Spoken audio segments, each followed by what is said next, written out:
O Saci, Monteiro Lobato. CD 1. Em férias.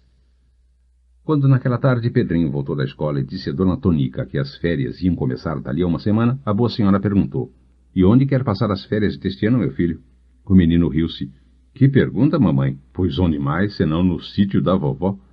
Pedrinho não podia compreender férias passadas em outro lugar que não fosse no sítio do Pica-Pau Amarelo, em companhia de Narizinho, do Marquês de Rabicó, do Visconde de Sabugosa e da Emília. E tinha de ser assim mesmo, porque Dona Benta era a melhor das vovós, Narizinho a mais galante das primas, Emília a mais maluquinha de todas as bonecas, o Marquês de Rabicó o mais rabicó de todos os marqueses, e o Visconde de Sabugosa o mais cômodo de todos os viscondes. E havia ainda a tia Anastácia, a melhor quituteira deste e de todos os mundos que existem. Quem comia uma vez os seus bolinhos de polvilho não podia nem sequer sentir o cheiro de bolos feitos por outras cozinheiras. Pedrinho tinha recebido carta de sua prima dizendo: "Nosso grupo vai este ano completar século e meio de idade e é preciso que você não deixe de vir pelas férias a fim de comemorarmos o grande acontecimento." Esse século e meio de idade era contado assim: Dona Benta, 64 anos. Tia Anastácia, 66. Narizinho, 8. Pedrinho, 9. Emília, o Marquês e o Visconde, 1 cada um. Ora, 64 mais 66, mais 8, mais 9, mais 1, mais 1, mais 1, fazem 150 anos, ou seja, um século e meio. Logo que recebeu essa carta, Pedrinho fez a conta num papel para ver se a pilhava em erro, mas não pilhou. "É uma danada aquela Narizinho", disse ele. "Não há meio de errar em contas." 2. O sítio de Dona Benta. O sítio de Dona Benta ficava num lugar muito bonito. A casa era das antigas, de cômodos espaçosos e frescos. Havia o quarto de Dona Benta, o maior de todos, e junto de Narizinho, que morava com sua avó. Havia ainda o quarto de Pedrinho, que lá passava as férias todos os anos, e o da tia Anastácia, a cozinheira e o faz-tudo da casa. Emília e o Visconde não tinham quartos. Moravam num cantinho do escritório, onde ficavam as 3 estantes de livros e a mesa de estudo da menina. A sala de jantar era bem espaçosa, com janelas dando para o jardim. Depois vinha a copa e a cozinha. E sala de visitas? Tinha? Como não? Uma sala de visitas com piano, sofá de cabiúna, de palhinha tão bem esticada que cantava quando Pedrinho batia-lhe tapas. 2 poltronas do mesmo estilo e 6 cadeiras. A mesa do centro era de mármore e pés também de cabiúna. Encostadas às paredes, havia 2 meias mesas, também de mármore, cheias de enfeites. 3 casais de içás vestidos, vários caramujos e estrelas do mar, 2 redomas com velas dentro, tudo colocado sobre os pertences de miçangas feitos por Narizinho. Hoje ninguém mais sabe o que é isso. Pertences eram umas rodelas de crochê que havia em todas as casas, para botar bibelôs em cima. Para o lavatório de Dona Benta, Narizinho fizera pertences de crochê, e para a sala de visitas, fizera aqueles de miçanga de várias cores, da bem miudinha. Antes da sala de visitas, havia a sala de espera, com o chão de grandes ladrilhos quadrados, cor de chita cor-de-rosa desbotada. A sala de espera abria para a varanda. Que varanda gostosa! Cercada de um gradil de madeira muito singelo, pintado de azul claro. Da varanda, descia-se para o terreiro por uma escadinha de 6 degraus. Nas férias do ano anterior, Pedrinho havia plantado em cada canto da varanda um pé de cortina japonesa, uma trepadeira que dá uns fios avermelhados da grossura de um barbante, que depois ficam amarelos e descem até quase ao chão, formando uma verdadeira cortina viva. Aquela varanda estava se transformando em jardim, tantas eram as orquídeas que o menino pendurara lá e os vasos de avenca da miúda que ele foi colocando junto à grade. O jardim ficava nos fundos da sala de jantar, um verdadeiro amor de jardim, só de plantas antigas e fora de moda. Flores do tempo da mocidade de Dona Benta. Esporinhas, damas entre verdes, suspiros, orelhas de macaco, 2 pés de jasmim do cabo e outro muito velho de jasmim manga. Plantado na calçada e a subir pela parede, o velhíssimo pé de flor de cera, planta que os modernos já não plantam porque custa muito a crescer. Até cravo de defunto havia lá, flor com que Narizinho se implicava por ter cheiro de cemitério. Bem no centro do jardim havia um tanque redondo com uma cegonha de louça toda esverdeada de limo a esguichar a água pelo bico. Mas a cegonha já estava sem cabeça em consequência das pelotadas do bodoque de Pedrinho. Um velho regador verde morava perto do tanque, porque era com a água do tanque que tia Anastácia regava as plantas no tempo da seca. E o pomar? O pomar ficava nos fundos da casa, depois do quintal da cozinha, onde havia um galinheiro, um tanque de lavar roupa e o puxado da lenha. O poço velho fora fechado depois que Dona Benta mandou encanar a aguinha do morro. Passado o quintal vinha o pomar, aquela delícia de pomar. Por que delícia? Porque as árvores eram muito velhas. A árvore, quanto mais velha, melhor para a beleza e a frescura da sombra. A árvore nova pode ser muito boa para dar frutas bonitas, baixinhas e fáceis de apanhar, mas para a beleza não há como uma árvore bem velha, bem craquenta, com os galhos revestidos de musgos, líquens e parasitos. Certas árvores do pomar tinham donos. Havia a célebre pitangueira da Emília, as 3 jabuticabeiras de Pedrinho, a mangueira de manga-espada de Narizinho e os pés de mamão de tia Anastácia.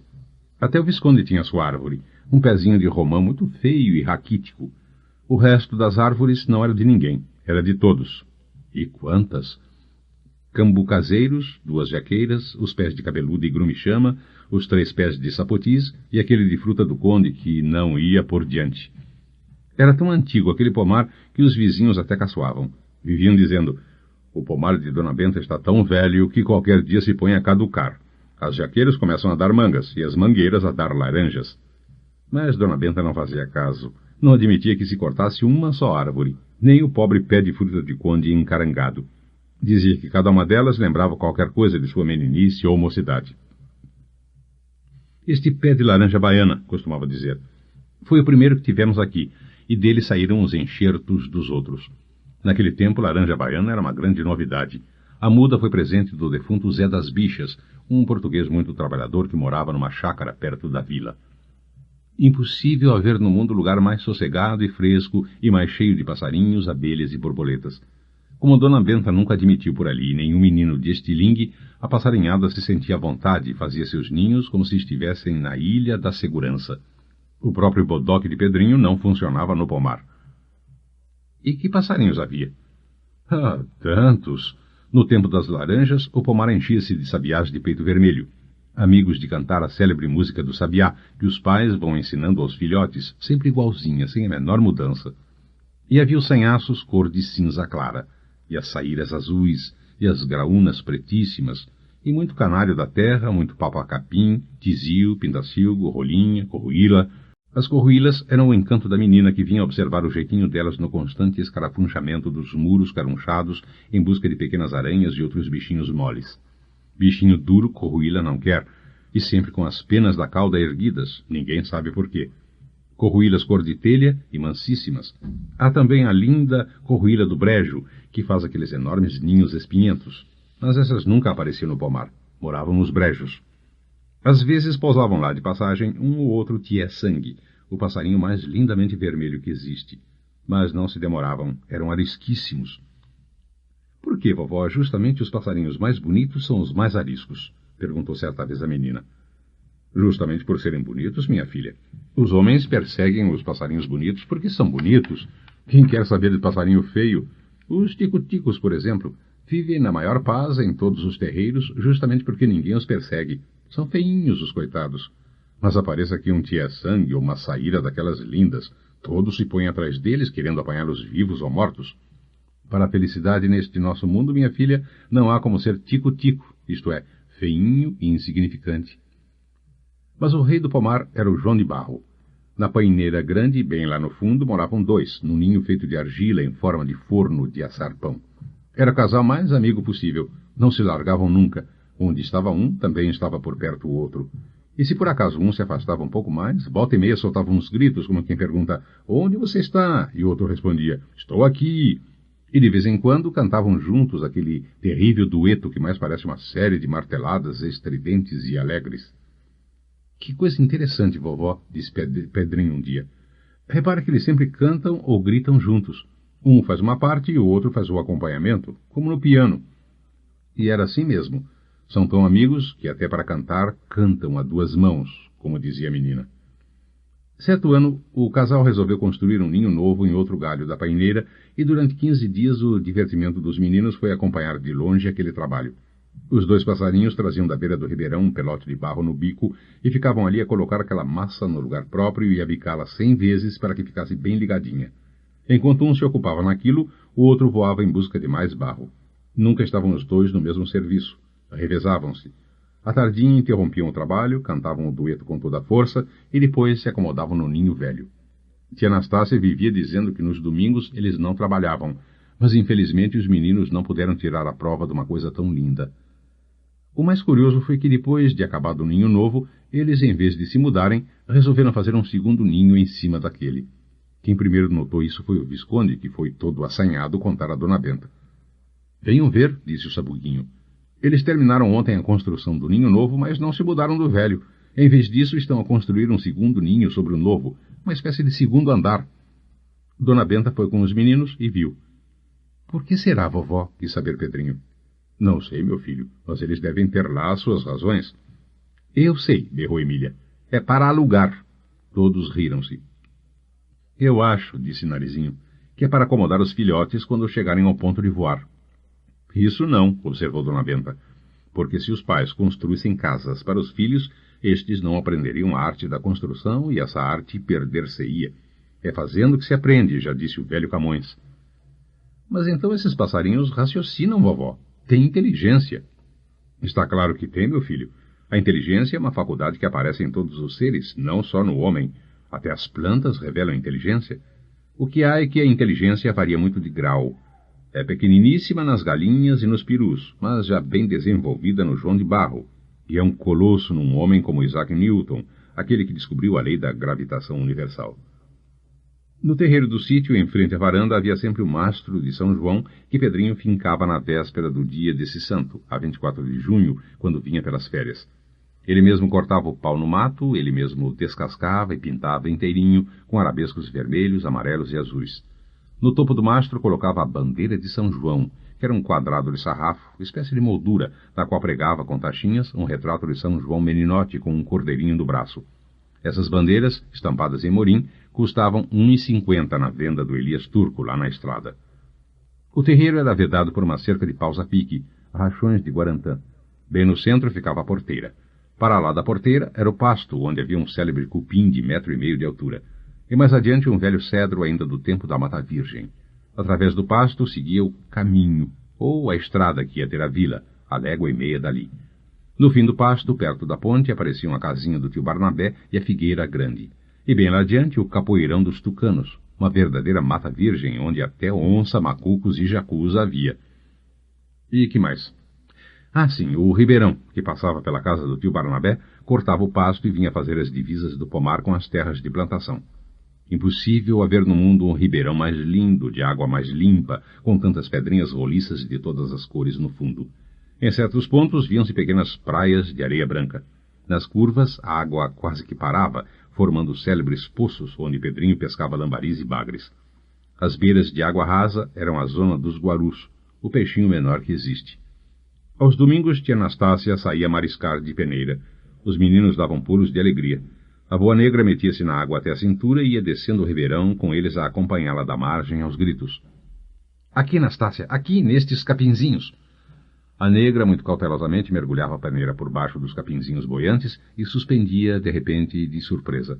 A água escoava-se pelos furos e na peneira aparecia uma porção de vidinhas aquáticas a saltar e espernejar, guarus barrigudinhos, lambarizinhos novos, pequeninas traíras e, de vez em quando, um baratão d'água muito casquento e feio. E outros bichinhos ainda, incompreensíveis e sem nome. Certo dia a peneira trouxe uma coba d'água verde que a negra jogou sobre o capim da margem. Foi uma gritaria e uma correria das crianças. Não tenho medo que não é venenosa, disse a negra, rindo-se com toda a gengivada vermelha de fora. Mas os meninos não quiseram saber de nada. Ficaram a espiar de longe. A cobra verde foi coleando por entre os capins e se sumiu de novo na água. O mais importante daquelas mariscagens eram os camarõezinhos de água doce, moles e transparentes, que tia Anastácia apanhava em quantidade. A carregadeira de samburá, a cestinha redonda que os mariscadores usam para recolher o peixe, era sempre Narizinho. A menina ia passando os camarões da peneira para o samburá com muito medo de ser mordida. Só os agarrava pelos fios da barba. Pedrinho ria-se. Boba, onde se viu o camarão morder? E ela, a gente nunca sabe. No jantar daqueles domingos, quando aparecia na mesa o prato travessa cheio de camarõezinhos fritos bem pururucas e vermelhos, as crianças até sapateavam de gosto. E se com os camarõezinhos vinha alguma pequena traíra ou bagre, a disputa era certa. A traíra é minha, berrava um. É minha, gritava outro. O remédio era sempre uma das célebres sentenças de Salomão de Dona Benta. Como vocês são dois e a traíra é uma só, eu como a traíra e vocês repartem os camarões. Cessava incontinente a disputa e a travessa de camarão ia diminuindo, diminuindo, até não ficar nem um fio de barba. Medo de Saci. Pedrinho, naqueles tempos, costumava passar as férias no sítio de Dona Benta, onde brincava de tudo, como está nas Reinações e na Viagem ao Céu. Só não está contado o que lhe aconteceu antes da famosa Viagem ao Céu, quando andava com a cabeça cheia de sacis. A coisa foi assim. Estava ele na varanda com os olhos no horizonte, postos lá onde aparecia o verde escuro do capoeirão dos tucanos, a mata virgem do sítio. De repente disse: "Vovó, eu ando com as ideias de ir caçar na mata virgem." Dona Benta, ali na sua cadeirinha de pernas cotós, entretida no tricô, ergueu os óculos para a testa. "Não sabe que naquela mata há onças?" disse com ar sério. "Certa vez uma onça pintada veio de lá, invadiu aqui o pasto e pegou um lindo novilho da vaca moxa." "Mas eu não tenho medo de onça, vovó!" exclamou Pedrinho, fazendo mais belo ar de desprezo. Dona Benta riu-se de tanta coragem. "Olhem, ô valentão, quem foi que naquela tarde entrou aqui berrando com uma ferrotoada de vespa na ponta do nariz?" "Sim, vovó, de vespa eu tenho medo, não nego, mas de onça não. Se ela vier do meu lado, prego-lhe uma pelotada do meu bodoque novo no olho esquerdo, e outra bem no meio do focinho, e outra..." "Chega!" interrompeu Dona Benta, com medo de levar também uma pelotoada. "Mas além das onças existem cobras. Dizem que até urutus há naquele mato." "Cobra?" E Pedrinho fez outra cara de pouco caso ainda maior. "Cobra mata-se com um pedaço de pau, vovó." "Cobra? Como se eu lá tivesse medo de cobra." Dona Benta começou a admirar a coragem do neto, mas disse ainda: "E há aranhas caranguejeiras, daquelas peludas enormes que devoram até filhotes de passarinho." O menino cuspiu de lado com desprezo e esfregou o pé em cima. "A aranha mata-se assim, vovó." E seu pé parecia mesmo estar esmagando várias aranhas caranguejeiras. "E também há sacis", arrematou Dona Benta. Pedrinho calou-se. Embora nunca o houvesse confessado a ninguém, percebia-se que tinha medo de saci. Nesse ponto não havia nenhuma diferença entre ele, que era da cidade, e os demais meninos nascidos e crescidos na roça. Todos tinham medo de saci, e tais eram as histórias correntes a respeito do endiabrado moleque de uma perna só. Desde esse dia, ficou Pedrinho com o saci na cabeça. Vivia falando em saci e tomando informações a respeito. Quando consultou tia Anastácia, a resposta da negra foi, depois de fazer o pelo sinal e dizer credo. "Pois saci, Pedrinho, é uma coisa que branco da cidade nega, diz que não há. Mas há. Não existe negro velho por aí, desses que nascem e morrem no meio do mato, que não jure ter visto saci. Nunca vi nenhum, mas sei quem viu." "Quem?" "O tio Barnabé. Fale com ele. Negro sabido está ali. Entende de todas as feitiçarias, e de saci, de mula sem cabeça, de lobisomem, de tudo."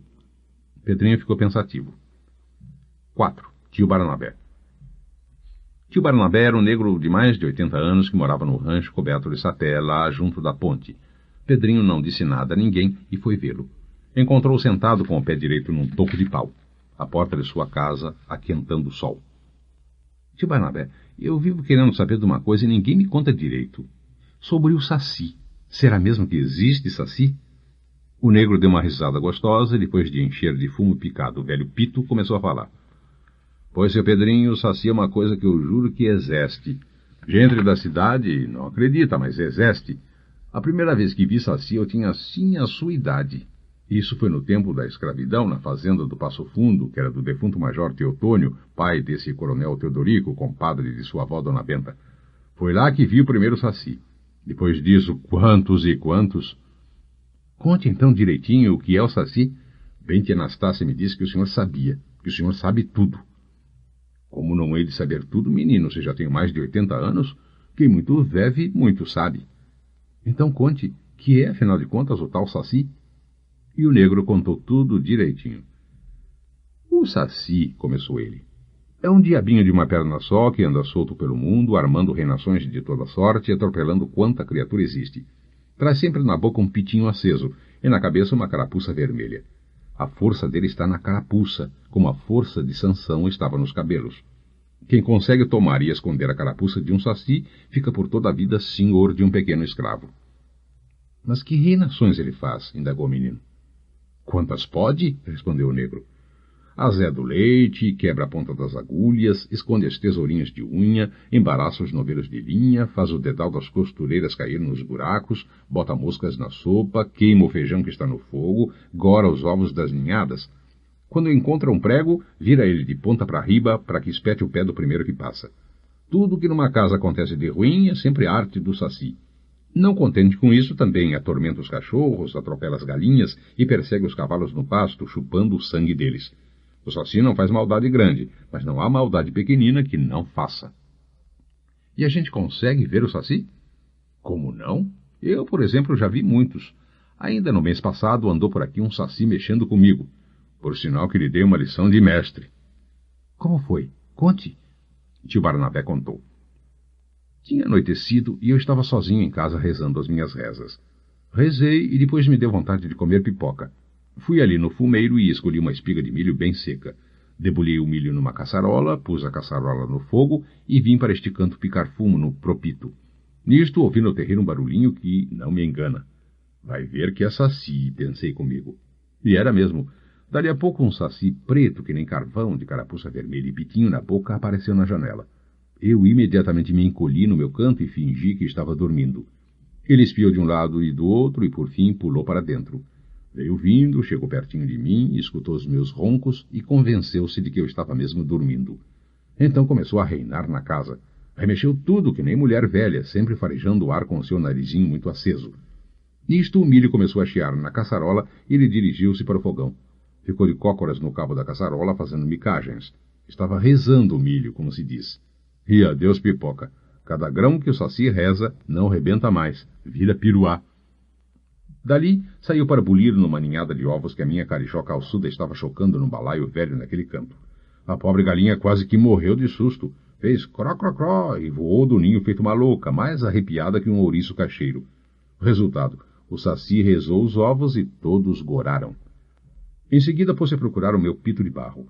Achou o pito naquela mesa, pôs uma brasinha dentro dele e paque-paque-paque. Tirou justamente 7 fumaçadas. O Saci gosta muito do número 7. Eu disse cá comigo. Deixa estar, coisa ruinzinho, que eu ainda apronto uma boa para você. Você há de voltar outro dia e eu te curo. E assim aconteceu. Depois de muito virar e mexer, o Sacizinho foi-se embora e eu fiquei armando meu plano para assim que ele voltasse. E voltou? Inquiriu Pedrinho. Como não? Na sexta-feira seguinte, apareceu aqui outra vez às mesmas horas. Espiou da janela, ouviu os meus roncos fingidos, pulou para dentro. Remexeu em tudo, como da primeira vez, e depois foi atrás do pito que eu tinha guardado no mesmo lugar. Pôs o pito na boca e foi ao fogão buscar uma brasinha que trouxe dançando nas mãos. É verdade que ele tem as mãos furadas? É sim, tem as mãos furadinhas, bem no centro da palma. Quando carrega a brasa, vem brincando com ela, fazendo ela passar de uma para a outra mão pelo furo. Trouxe a brasa, pôs a brasa no pito e sentou-se de pernas cruzadas para fumar com todo o seu sossego. Como? Exclamou Pedrinho, arregalando os olhos. Como cruzou as pernas, se Saci tem uma perna só? Ah, menino, você não imagina como Saci é arteiro. Tem uma perna só, sim, mas quando quer, cruza as pernas como se tivesse duas. São coisas que só ele entende e ninguém pode explicar. Cruzou as pernas e começou a tirar baforadas uma atrás da outra, muito satisfeito da vida. Mas, de repente, puf, aquele estouro e aquela fumaceira. O Saci deu tamanho pinote que foi parar lá longe e saiu ventando pela janela fora. Pedrinho fez cara de quem não entende. Mas que puf foi esse? Perguntou. Não estou entendendo. É que eu tinha socado pólvora no fundo do pito, exclamou tio Barnabé, dando uma risada gostosa. A pólvora explodiu justamente quando ele estava tirando a fumaçada número 7, e o Saci, com a cara toda sapecada, raspou-se para nunca mais voltar. Que pena, exclamou Pedrinho. Tanta vontade que eu tinha de conhecer esse Saci. Mas não há só um Saci no mundo, menino. Esse lá se foi e nunca mais aparece por estas bandas. Mas quantos outros não andam por aí? Ainda na semana passada apareceu um no pasto de seu Quincas Teixeira e chupou o sangue daquela égua baia que tem uma estrela na testa. Como é que ele chupa o sangue dos animais? Muito bem. Faz um estribo na crina, isto é, dá uma laçada na crina do animal, de modo que possa enfiar o pé e manter-se em posição de ferrar os dentes numa das veias do pescoço e chupar o sangue, como fazem os morcegos. O pobre animal assusta-se e sai pelos campos na disparada, correndo até não poder mais. O único meio de evitar isso é botar Bentinho no pescoço dos animais. Bentinho é bom? É um porrete. Dando uma cruz ou com um Bentinho pela frente, Saci fede enxofre e foge com botas de 7 léguas. Pedrinho pega um Saci. Tão impressionado ficou Pedrinho com esta conversa que dali por diante só pensava em Saci e até começou a enxergar sacis por toda a parte. Dona Benta caçoou, dizendo: cuidado, já vi contar a história de um menino que de tanto pensar em Saci acabou virando Saci. Pedrinho não fez caso da história e um dia, enchendo-se de coragem, resolveu pegar um. Foi de novo em procura do tio Barnabé. Estou resolvido a pegar um Saci, disse ele, e quero que o senhor me ensine o melhor meio. Tio Barnabé riu-se daquela valentia. Gosto de ver um menino assim. Bem mostra que é neto do defunto senhor velho, um homem que não tinha medo nem de mula sem cabeça. Há muitos jeitos de pegar Saci, mas o melhor é o da peneira. Arranja-se uma peneira de cruzeta. Peneira de cruzeta? Interrompeu o menino. Que é isso? Nunca reparou que certas peneiras têm 2 taquaras mais largas que se cruzam bem no meio e servem para reforço? Olha aqui. E tio Barnabé mostrou ao menino uma das tais peneiras que estava ali num canto.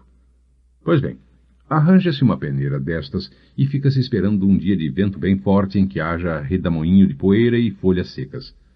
Chegada essa ocasião, vai-se com todo cuidado para o redamoinho e, zás, joga-se a peneira em cima. Em todos os rodamoinhos há saci dentro, porque fazer rodamoinhos é justamente a principal ocupação dos sacis neste mundo. E depois? Depois, se a peneira foi bem atirada e o saci ficou preso, é só dar jeito de botar ele dentro de uma garrafa e arrolhar muito bem. Não esquecer de riscar uma cruzinha na rolha, porque o que prende o saci na garrafa não é a rolha, e sim a cruzinha riscada nela. É preciso ainda tomar a carapucinha dele e esconder bem escondida. Saci sem carapuça é como cachimbo sem fumo. Eu já tive um saci na garrafa que me prestava muitos bons serviços. Mas veio aqui um dia aquela mulatinha sapeca que mora na casa do compadre Bastião e tanto lidou com a garrafa que a quebrou. Bateu logo um cheirinho de enxofre. O perneta pulou em cima da sua carapuça, que estava ali naquele prego, e... Até logo, tio Barnabé. Depois de tudo ouvir com a maior atenção, Pedrinho voltou para casa decidido a pegar um saci, custasse o que custasse. Contou-se o projeto a Narizinho e longamente discutiu com ela sobre o que faria no caso de escravizar um daqueles terríveis capetinhas. Depois de arranjar uma boa peneira de cruzeta, ficou à espera do dia de São Bartolomeu, que é o mais ventoso do ano. Custou a chegar esse dia, tal era sua impaciência, mas afinal chegou, e desde muito cedo Pedrinho foi postar-se no terreiro, de peneira em punho, à espera de rodamoinhos. Não esperou muito tempo.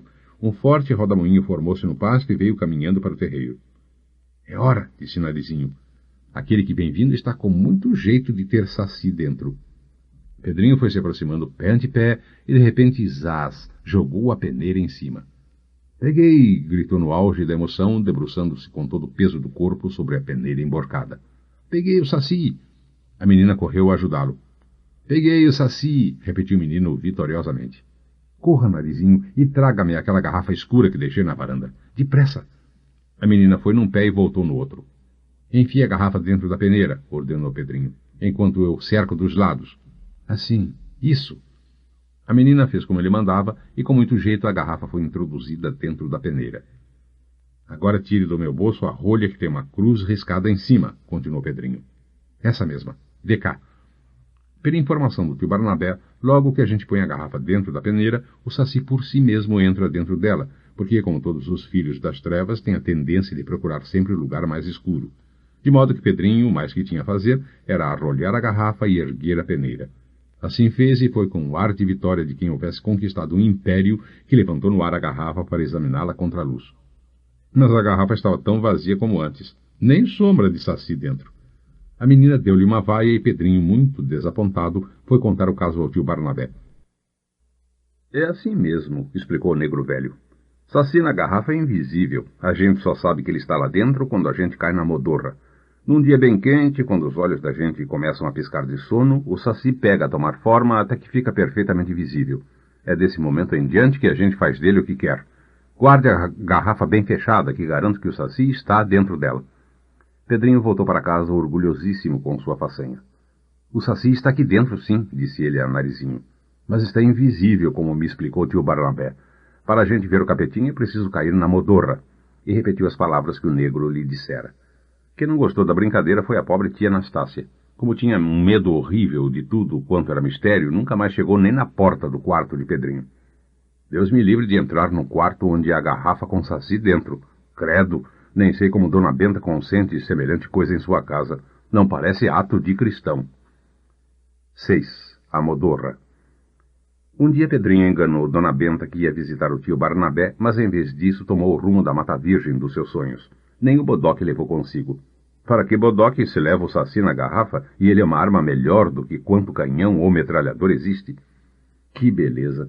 Pedrinho nunca supôs que uma floresta virgem fosse tão imponente.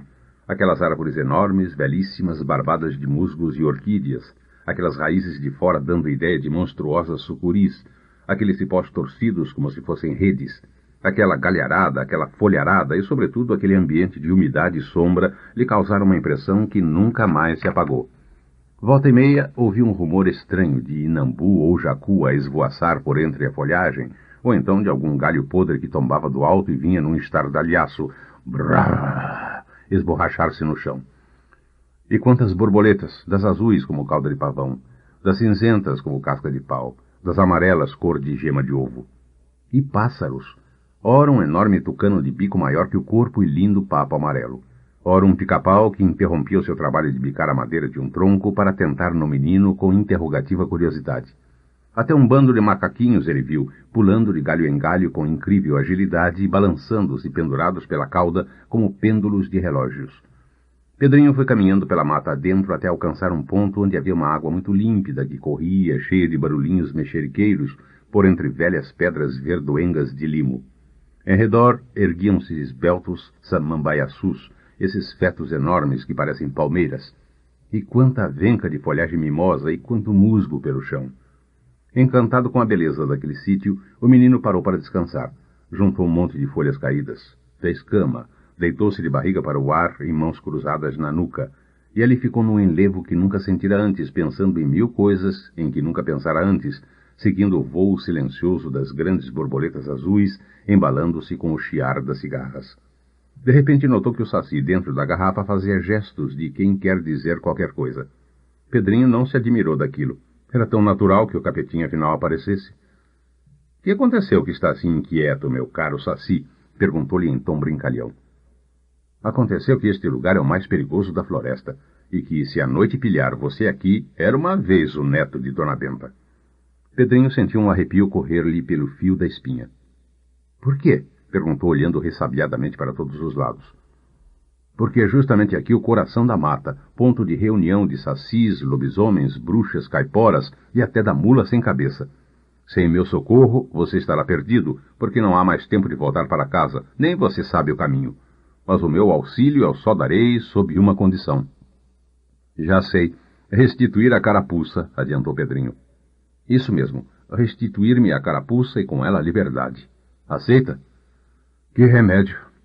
Pedrinho sentia muito ver-se obrigado a perder um saci que tanto lhe custara apanhar, mas como não tinha outro remédio senão ceder, jurou que o libertaria se o saci o livrasse dos perigos da noite e pela manhã o reconduzisse são e salvo à casa de Dona Benta.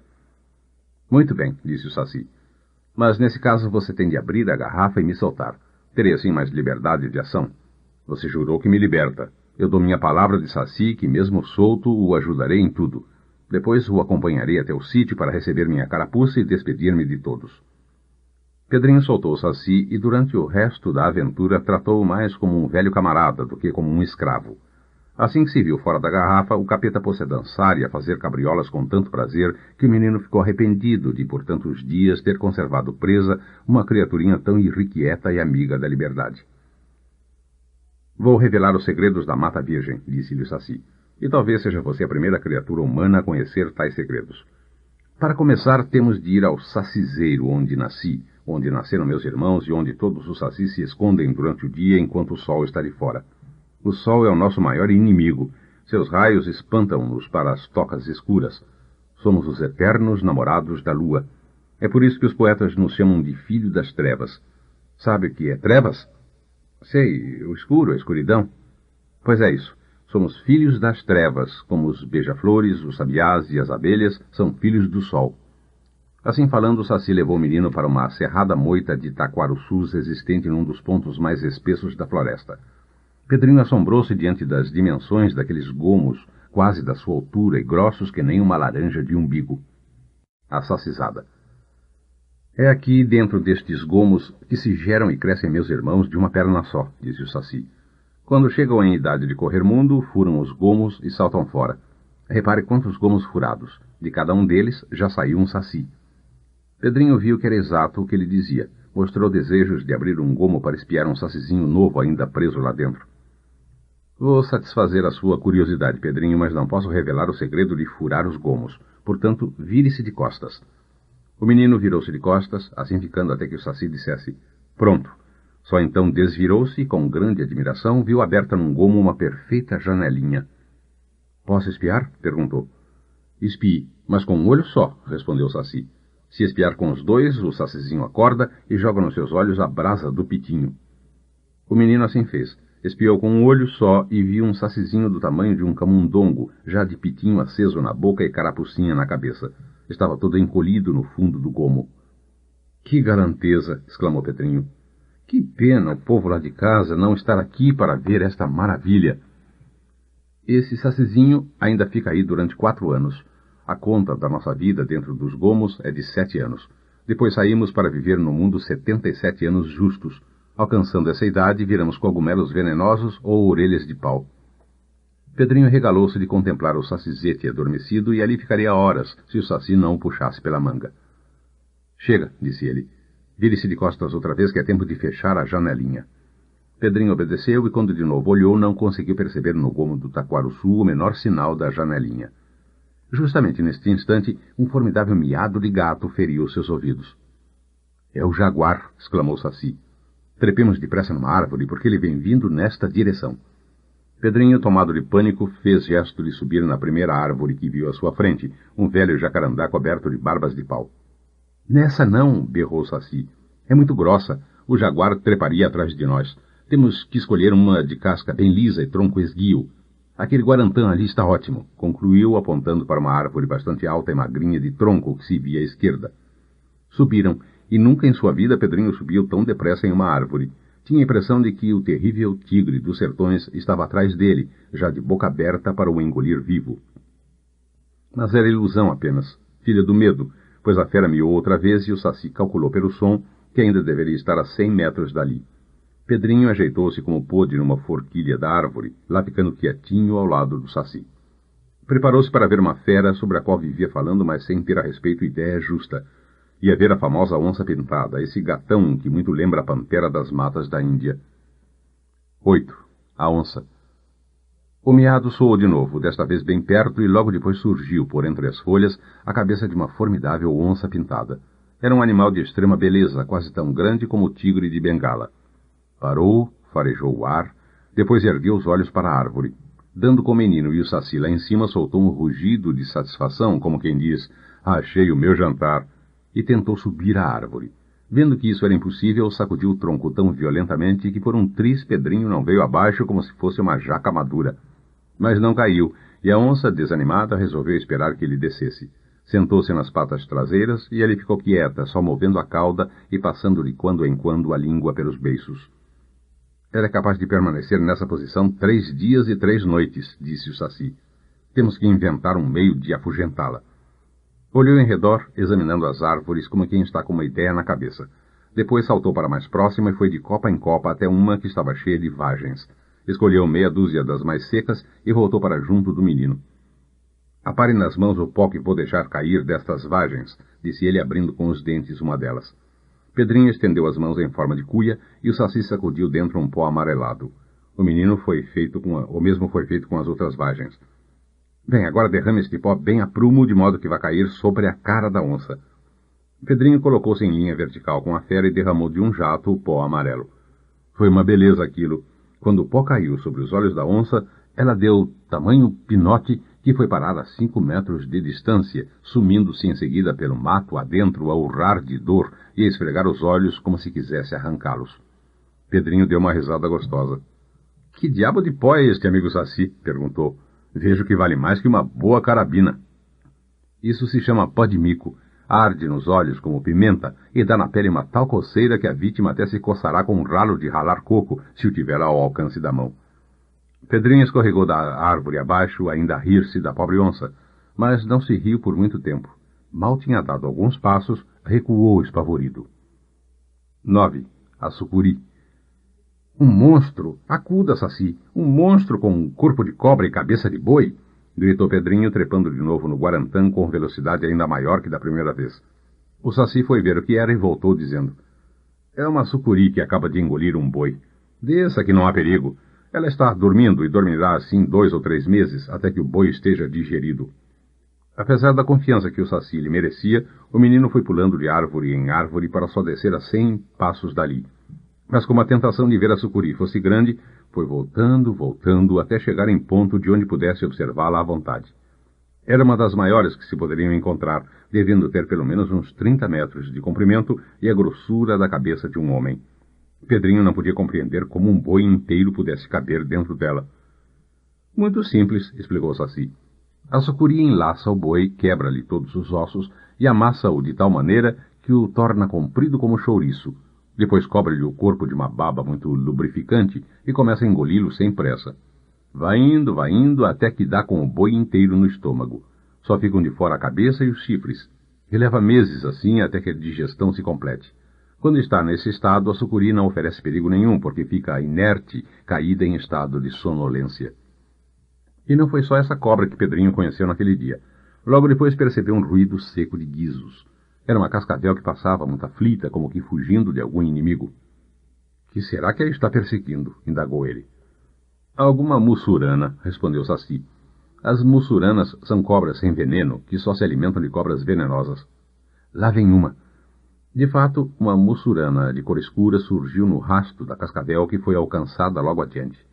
Luta terrível. Pedrinho nunca imaginou um tal espetáculo.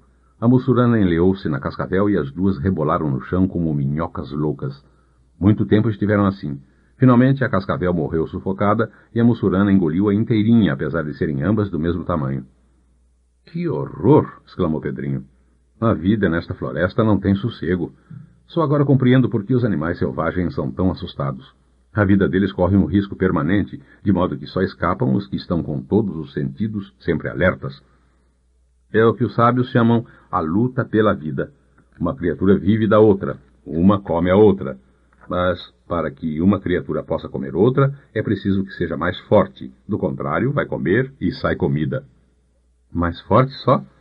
Mais forte ou mais esperta. Aqui na mata todos procuram ser fortes. Os que não conseguem ser fortes tratam de ser espertos. Na maior parte dos casos, a esperteza vale mais do que a força. Os sacis, por exemplo, não são fortes, mas ninguém os vence em esperteza. 10. A floresta. Pois assim é, continuou Saci. A lei da floresta é a lei de quem pode mais, ou por ter mais força, ou por ser mais ágil, ou por ser mais astuto. A astúcia, principalmente, é uma grande coisa na floresta. Está vendo ali aquele galinho seco? Sim, um galinho como outro qualquer, respondeu o menino. Pois está muito enganado, replicou Saci. Não é galho nenhum, sim um bichinho que finge de galho seco para não ser atacado pelos inimigos. Pedrinho não quis acreditar, mas cutucando o galinho, viu que ele se mexia. Ficou assombrado da esperteza. Bem diz vovó que a mata é perigosa. Um que não sabe há de levar cada logro aqui. E aquilo? Perguntou Saci apontando para uma folha. Que parece a você que aquilo é? Pedrinho olhou, viu bem que era uma folha de árvore, mas como já estava ficando sabido nas traições da floresta, piscou para o Saci e disse: Desta vez não caio na esparrela. Parece que é uma folha, mas com certeza é outro bichinho que se disfarça em folha. E cutucou-a para ver se mexia. A folha, porém, não se mexeu. É folha mesmo, bobinho, disse o Saci dando uma risada. Ainda é muito cedo para você ler a mata. Isto é livro que só nós, que aqui nascemos e vivemos toda a vida, somos capazes de interpretar. Um menino da cidade como você entende tanto da natureza como eu entendo de grego. Realmente, Saci, estou vendo que aqui na mata sou um perfeito bobinho. Mas deixe estar que ainda ficarei tão sabido como você. Sim, com o tempo e muita observação.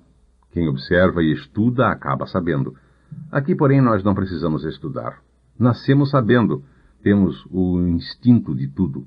Qualquer desses bichinhos que você vê mal sai dos casulos e já se mostra espertíssimo, não precisando dos conselhos dos pais. Bem consideradas as coisas, Pedrinho, parece que não há animal mais estúpido e lerdo para aprender do que um homem, não acha?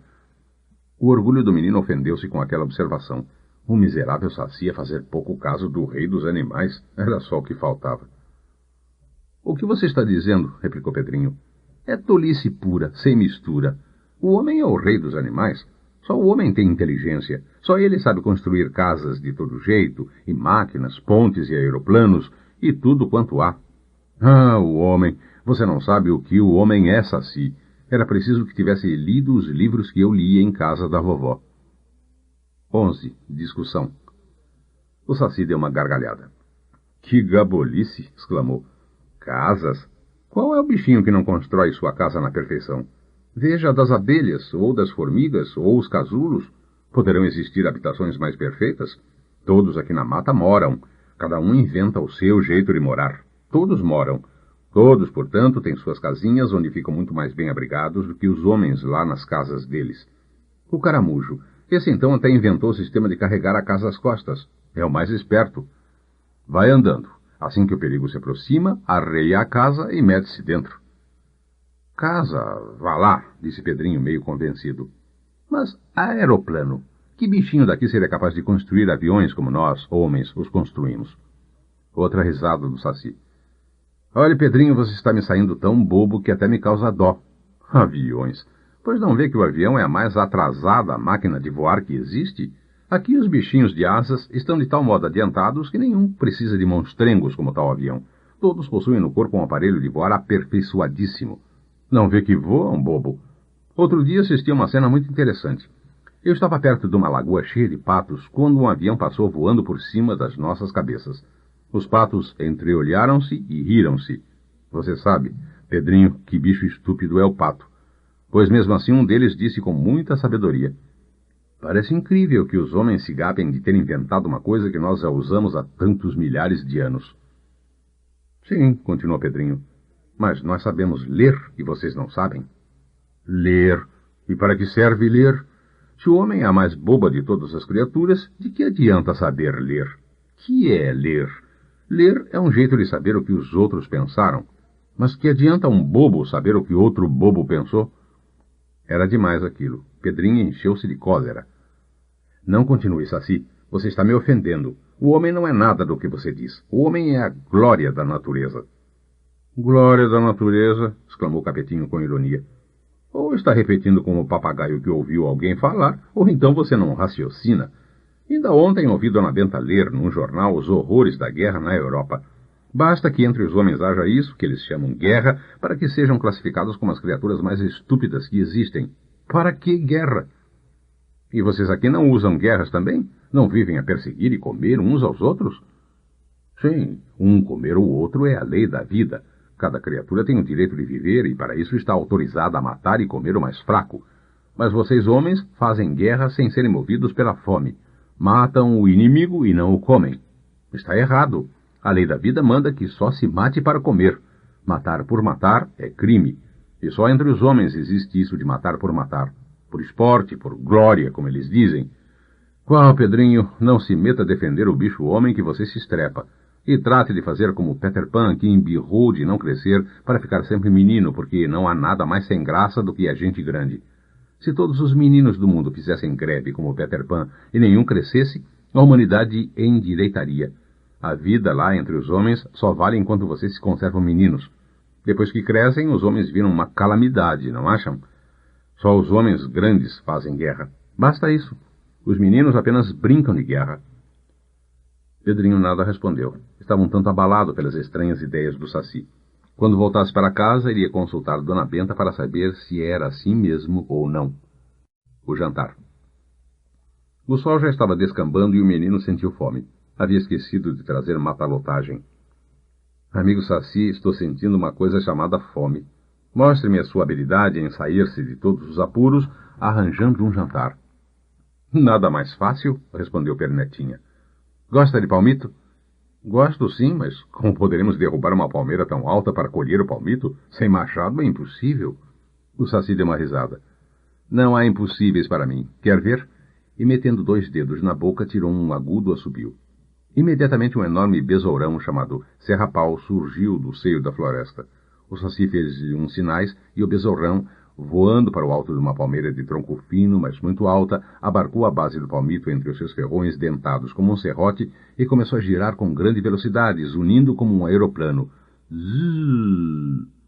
Em menos de 5 minutos, o tronco da palmeira estava cerrado e o palmito, acompanhado da copa, veio com um grande estardalhaço ao chão. Bravos! Exclamou o menino. Nunca imaginei que nesta mata houvesse serrador tão hábil. Quero ver agora como você prepara o petisco. Muito fácil, disse o Saci. Fogo não falta. Tenho sempre fogo no meu pitinho. Panelas também não faltam. É só procurar por aí alguma casca de tatu. A água temos dentro dos gomos de taquara. Basta rachar 1 ou 2. E para gordura, é só quebrar uma porção de coquinhos e espremer entre 2 pedras o óleo das amêndoas. E sal? É o mais difícil. Mas, como há mel, você comerá palmito preparado sob forma de doce, que é ainda mais gostoso. E assim foi feito. Em menos de 20 minutos, estava diante de Pedrinho uma casca de tatu cheia de um doce de palmito muito bem preparado. O menino comeu a fartar e ainda teve uma sobremesa de amoras do mato que o Saci colheu ali mesmo. Há muito tempo que não como com tanto apetite, comentou Pedrinho, depois que encheu o papo. Você é um cozinheiro ainda melhor que tia Anastácia, que é a primeira cozinheira do mundo. E dando tapinhas na barriga, pôs-se a palitar os dentes com um comprido espinho de brejaúva. A tarde ia morrendo. Não tardou que Pedrinho visse brilhar no céu, por entre uma nesga aberta na copa das árvores, a primeira estrelinha. Que coisa impressionante era a noite. Até aquele momento, Pedrinho ainda não havia prestado atenção nisso. Noite em casa não é noite. Acende-se o lampião, fecha-se a porta da rua. O que é da noite? Mas ali a noite o era de verdade. Das imensas, das completamente escuras, apenas com aqueles vagalumes parados no céu que os homens chamam estrelas. 13. Novas discussões. Tinham de esperar a meia-noite porque só a essa hora é que os duendes da floresta saem de suas tocas. Para matar o tempo, o Saci começou a explicar a Pedrinho o que era a vida da natureza. Você nunca poderá fazer ideia da vida encantada que temos por aqui, disse ele. Ora, ora, exclamou o menino. Não há o que os homens não saibam. Vovó tem lá uma história natural que conta tudo. O Saci riu-se e tirou uma baforada do pitinho. Tudo? Livros como esse não contam nem isca do que é e estão cheios de invenções ou erros. Basta dizer que para cada inseto seria preciso um livro inteiro só para contar alguma coisa da vidinha deles. E quantos insetos existem? Milhões. Em todo caso, volveu Pedrinho, nós, homens, pomos o que sabemos nos livros, e vocês, sacis, não escrevem coisa nenhuma. Nunca houve livros entre vocês, e quem não escreve obras não pode ensinar aos filhos o que sabe. Não temos livros, disse o Saci, porque não precisamos de livros. Nosso sistema de saber as coisas é diferente. Nós adivinhamos as coisas. Herdamos a sabedoria de nossos pais, como vocês, homens, herdam propriedades ou dinheiro. Nascer sabendo. Isso é que é o bom. Um pernilongo, por exemplo. Sabe como é a vidinha dele? Nasce na água, saído de um ovinho. Logo que sai do ovinho, ainda não é pernilongo. É o que vocês chamam larva, uma espécie de peixinho que nada e mergulha muito bem.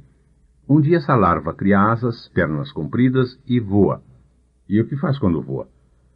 Vai cantar a música do fium e picar as pessoas que estão dormindo em suas camas. É isso que esses malvadinhos fazem. Muito bem, tornou Saci. E quem ensina o pernilongo a fazer isso? Os pais? Não, porque depois de soltar os ovos na água, os pais dos pernilonguinhos morrem. Os livros? Não, porque eles não têm livros. Pois apesar disso, sabem tudo quanto precisam saber. Sabem que no corpo das gentes há sangue e que o sangue é o alimento deles. Sabem que as gentes moram em casas. Sabem que a melhor hora de sugar o sangue das gentes é de noite, porque estão dormindo. E sem que os pais lhes ensinem coisa nenhuma, ou que as aprendam nos livros, os pernilonguinhos, logo que saem da água, vão em busca de casas. Entram, escondem-se nos escuros, esperam que todos durmam e sossegadamente picam as pessoas e enchem de sangue as suas barriguinhas. Depois escapam pelas janelas e voltam à mata ou outros sítios em procura de aguinhas paradas onde porem os ovos. E assim eternamente. Sabem tudo direitinho e ninguém os ensina. Logo, eles têm a ciência de tudo dentro de si mesmos, como vocês têm tripas e estômago e paquera. Pedrinho teve de concordar que era assim mesmo. O Saci continuou. E como fazem os pernilongos assim também, fazem todas as outras vidinhas aqui da floresta. Cada qual nasce sabendo fazer o certo, e não erram. Os grilos nascem sabendo abrir buracos. Há um inseto chamado bombardeiro. Se outro maior o ataca, vira-se de costas e lança-lhe no focinho um líquido que se evapora imediatamente e tonteia o inimigo. Quando este volta a si, o bombardeiro já está longe. Quem o ensina a fazer isso? Ninguém. Nasce sabendo. Certos besouros, quando querem pôr ovos, fazem o seguinte. Pegam uma pequena quantidade de esterco e a vão rolando pelo chão com as patas de trás. Para quê? Para formar uma bola. Quando o esterco está uma bola bem redondinha, eles a furam e botam lá dentro os ovos. Quem ensina esses besouros a fazer essas bolas tão redondinhas? Os pais? Não. Algum livro? Não. Eles nascem sabendo. Sim, disse Pedrinho.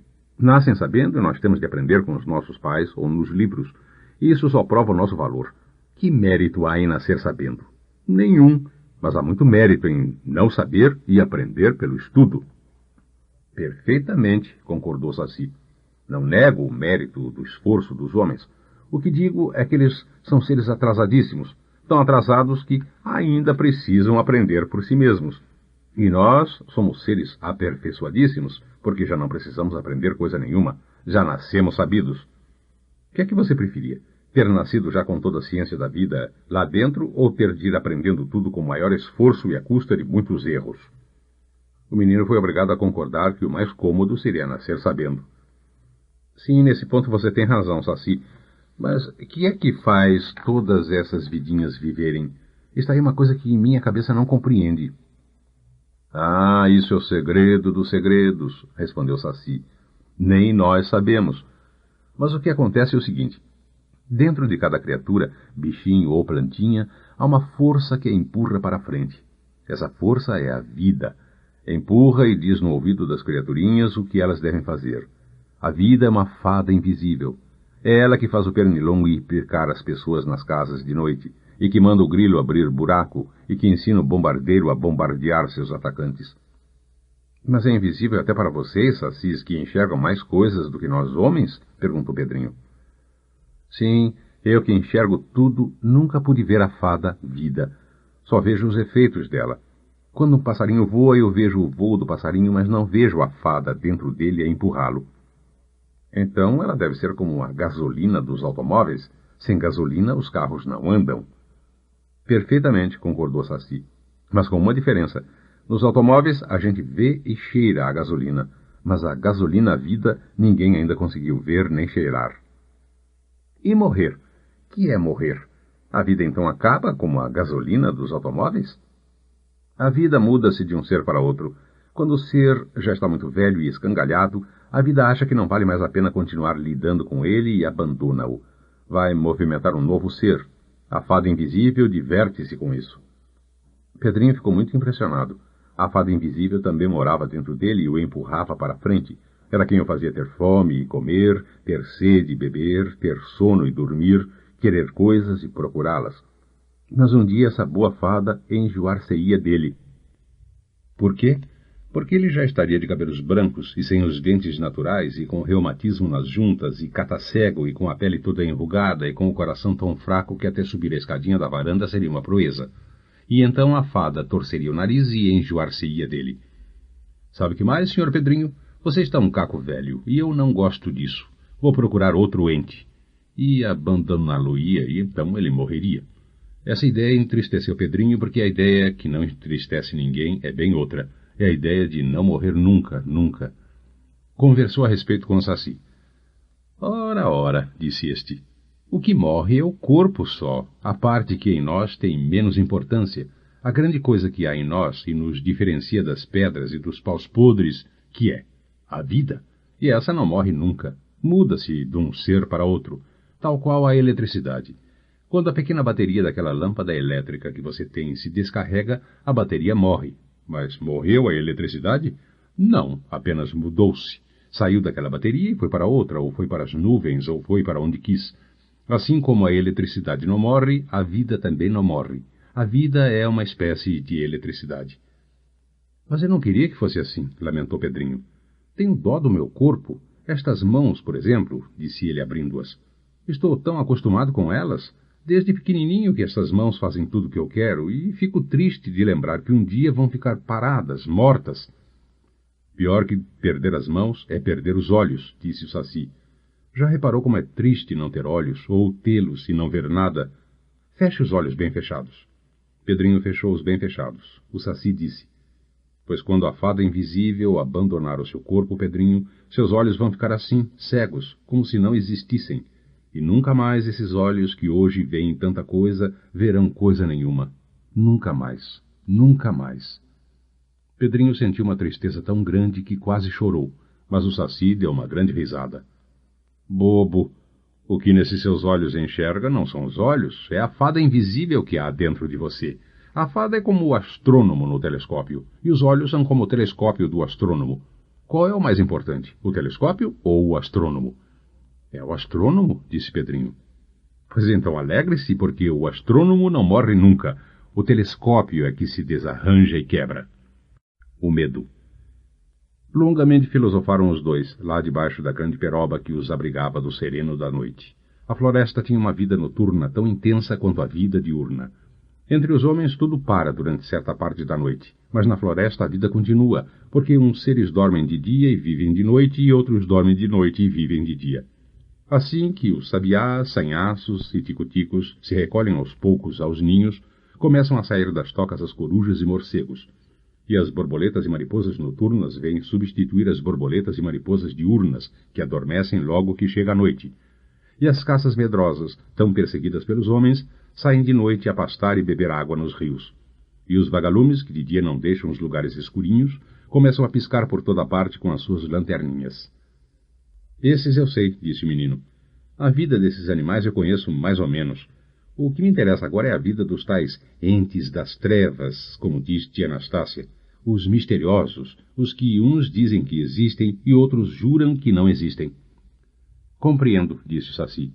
Você refere-se aos chamados duendes, monstros, capetas, gnomos, etc. Isso mesmo, amigo Saci. Ando desconfiado que tudo não passa de sonho.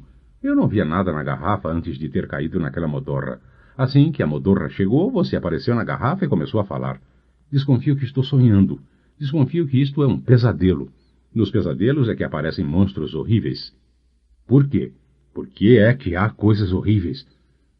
Por causa do medo, Pedrinho. Sabe o que é medo? O menino gabava-se de não ter medo de nada, exceto de vespa e outros bichinhos venenosos. Mas não ter medo é uma coisa, e saber que o medo existe é outra.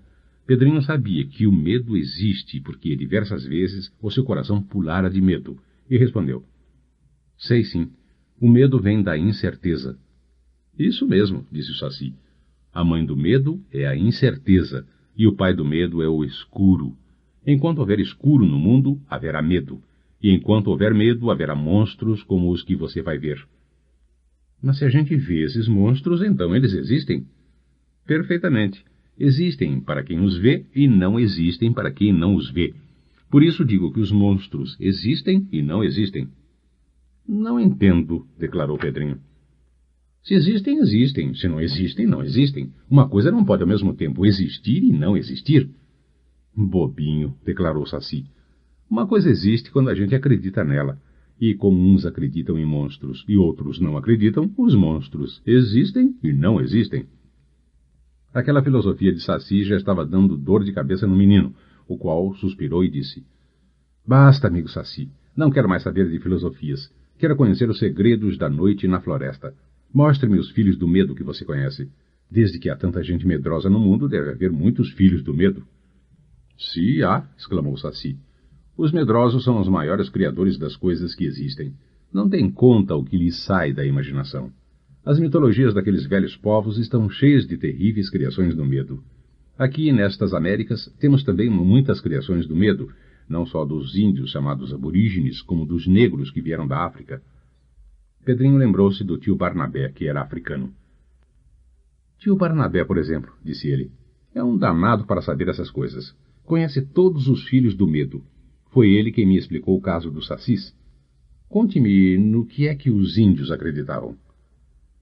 Os índios, começou Saci, não usavam durante a noite aquelas luzes que Dona Benta usa lá no sítio, aqueles lampiões de querosene, nem usavam a luz elétrica que há nas cidades. Só usavam fogueirinhas de pouca luz e por isso o medo entre os índios era grande. Quanto maior é o escuro, maior o medo. E quanto maior o medo, mais coisas a imaginação vai criando. Já ouviu falar no Jurupari? Não, pois é o diabo dos índios, o espírito mau que aparece nos sonhos e transforma os sonhos em pesadelos horríveis. Insônia, mal-estar, inquietação, tudo que é desagradável vem desse Jurupari. Mas como é ele? Um espírito sem forma, um espírito mau que se diverte em agarrar os que estão dormindo e causar-lhes todos os horrores dos pesadelos. E parece que segura as vítimas pela garganta, porque elas esperneiam e se debatem, mas não podem gritar. Ah, eu já tive um pesadelo assim, disse o menino. Lembro-me muito bem.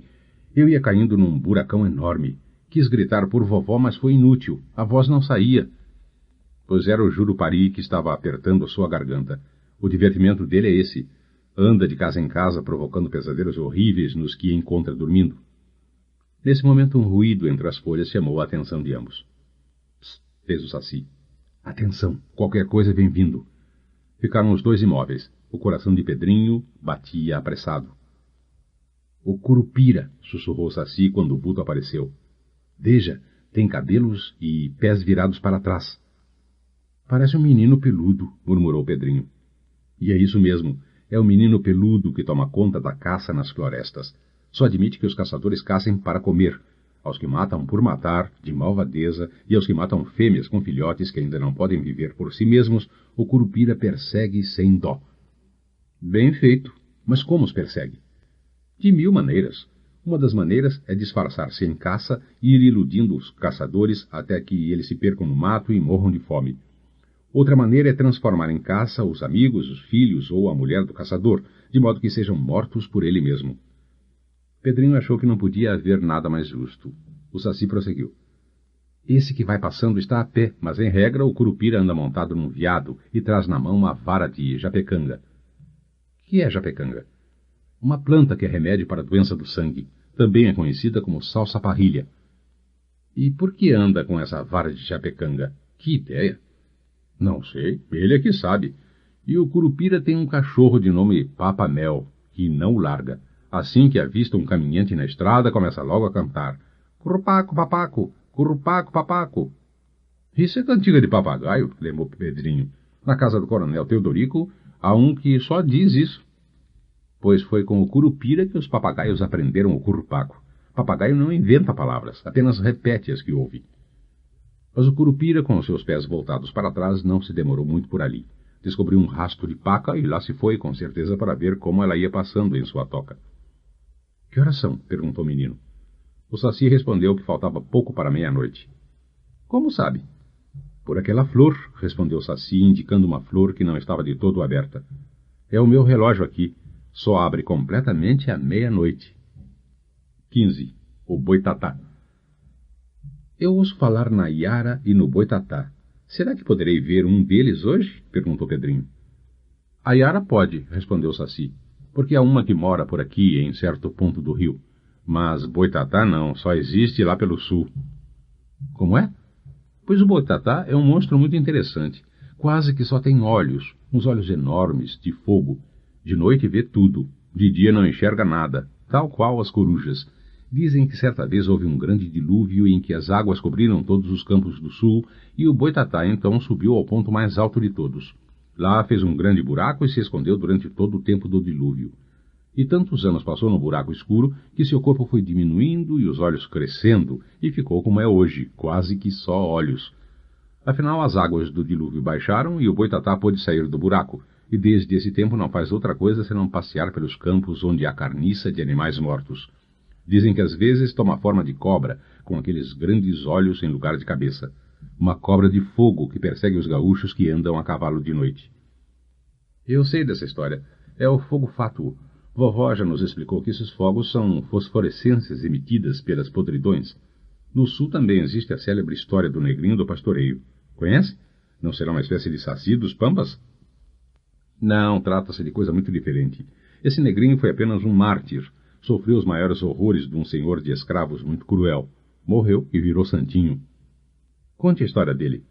E o Saci contou. O Negrinho. Havia um fazendeiro, ou estancieiro, como se diz lá no sul, que era muito mau para os escravos. Isso foi no tempo em que havia escravidão neste país. Uma vez comprou uma ponta de novilhos para engordar em seus pastos. Era inverno, um dos piores invernos que por lá houve de tanto frio que fazia. Negrinho, disse o estancieiro para um molecote da fazenda que andava por ali. Estes novilhos precisam acostumar-se nos meus pastos, por isso você vai tomar conta deles. Todas as tardes tem de tocar a ponta inteira para o curral, onde dormirão fechados, depois de contados por mim. Tome muito tempo, hein? Se faltar na contagem, um só que seja, você me paga.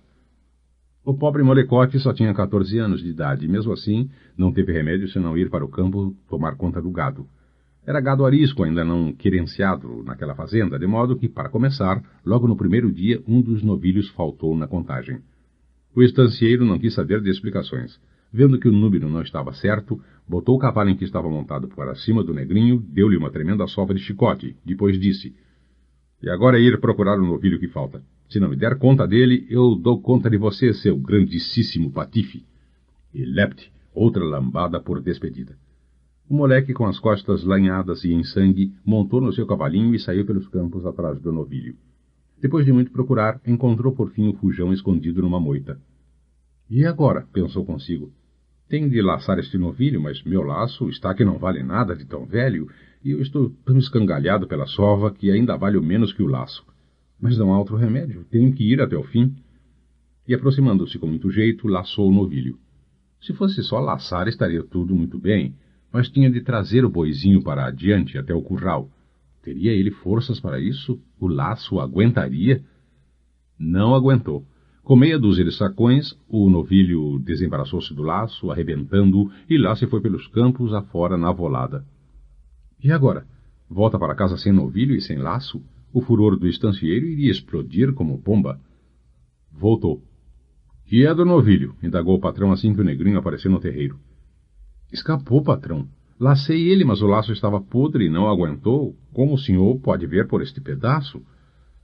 Se o estancieiro não fosse um monstro de maldade, convencer-se-ia logo, vendo pela ponta do laço que o Negrinho andara direito. Quando o laço arrebenta, a culpa da presa escapar não é do laçador, e sim do laço. Não pode haver nada mais claro no mundo. Mas o estancieiro, que tinha comido cobra naquele dia, em vez de dar-se por vencido, mais colérico ainda ficou. Cachorro! Exclamou espumando de raiva. Você vai ter o castigo que merece. O dito, o feito. Agarrou o Negrinho, amarrou pelos pés com a ponta do laço e, depois de bater nele com o cabo do relho até cansar, teve uma ideia diabólica. Botá-lo num formigueiro para ser devorado vivo pelas formigas. Assim fez. Arrastou para um sítio onde existia um enorme formigueiro de formigas carnívoras, arrancou as roupas do coitadinho e deixou-o amarrado lá. No dia seguinte foi ver a vítima, com a ideia de continuar o castigo caso o grande criminoso não estivesse morto e bem morto. Chegando ao formigueiro, levou um grande susto. Em vez do Negrinho, viu uma nuvem que se erguia da terra e logo se sumiu nos ares. A notícia desse acontecimento correu o mundo. Os homens daquelas bandas começaram a considerar o Negrinho como um mártir que tinha ido direto para o céu. Com o tempo virou um verdadeiro santo. Quem quer qualquer coisa, na campanha do Rio Grande, antes de pedi-lo a Santo Antônio ou a outro santo qualquer, pede logo ao Negrinho do pastoreio. E ele faz? Está claro que faz. Sempre que pode.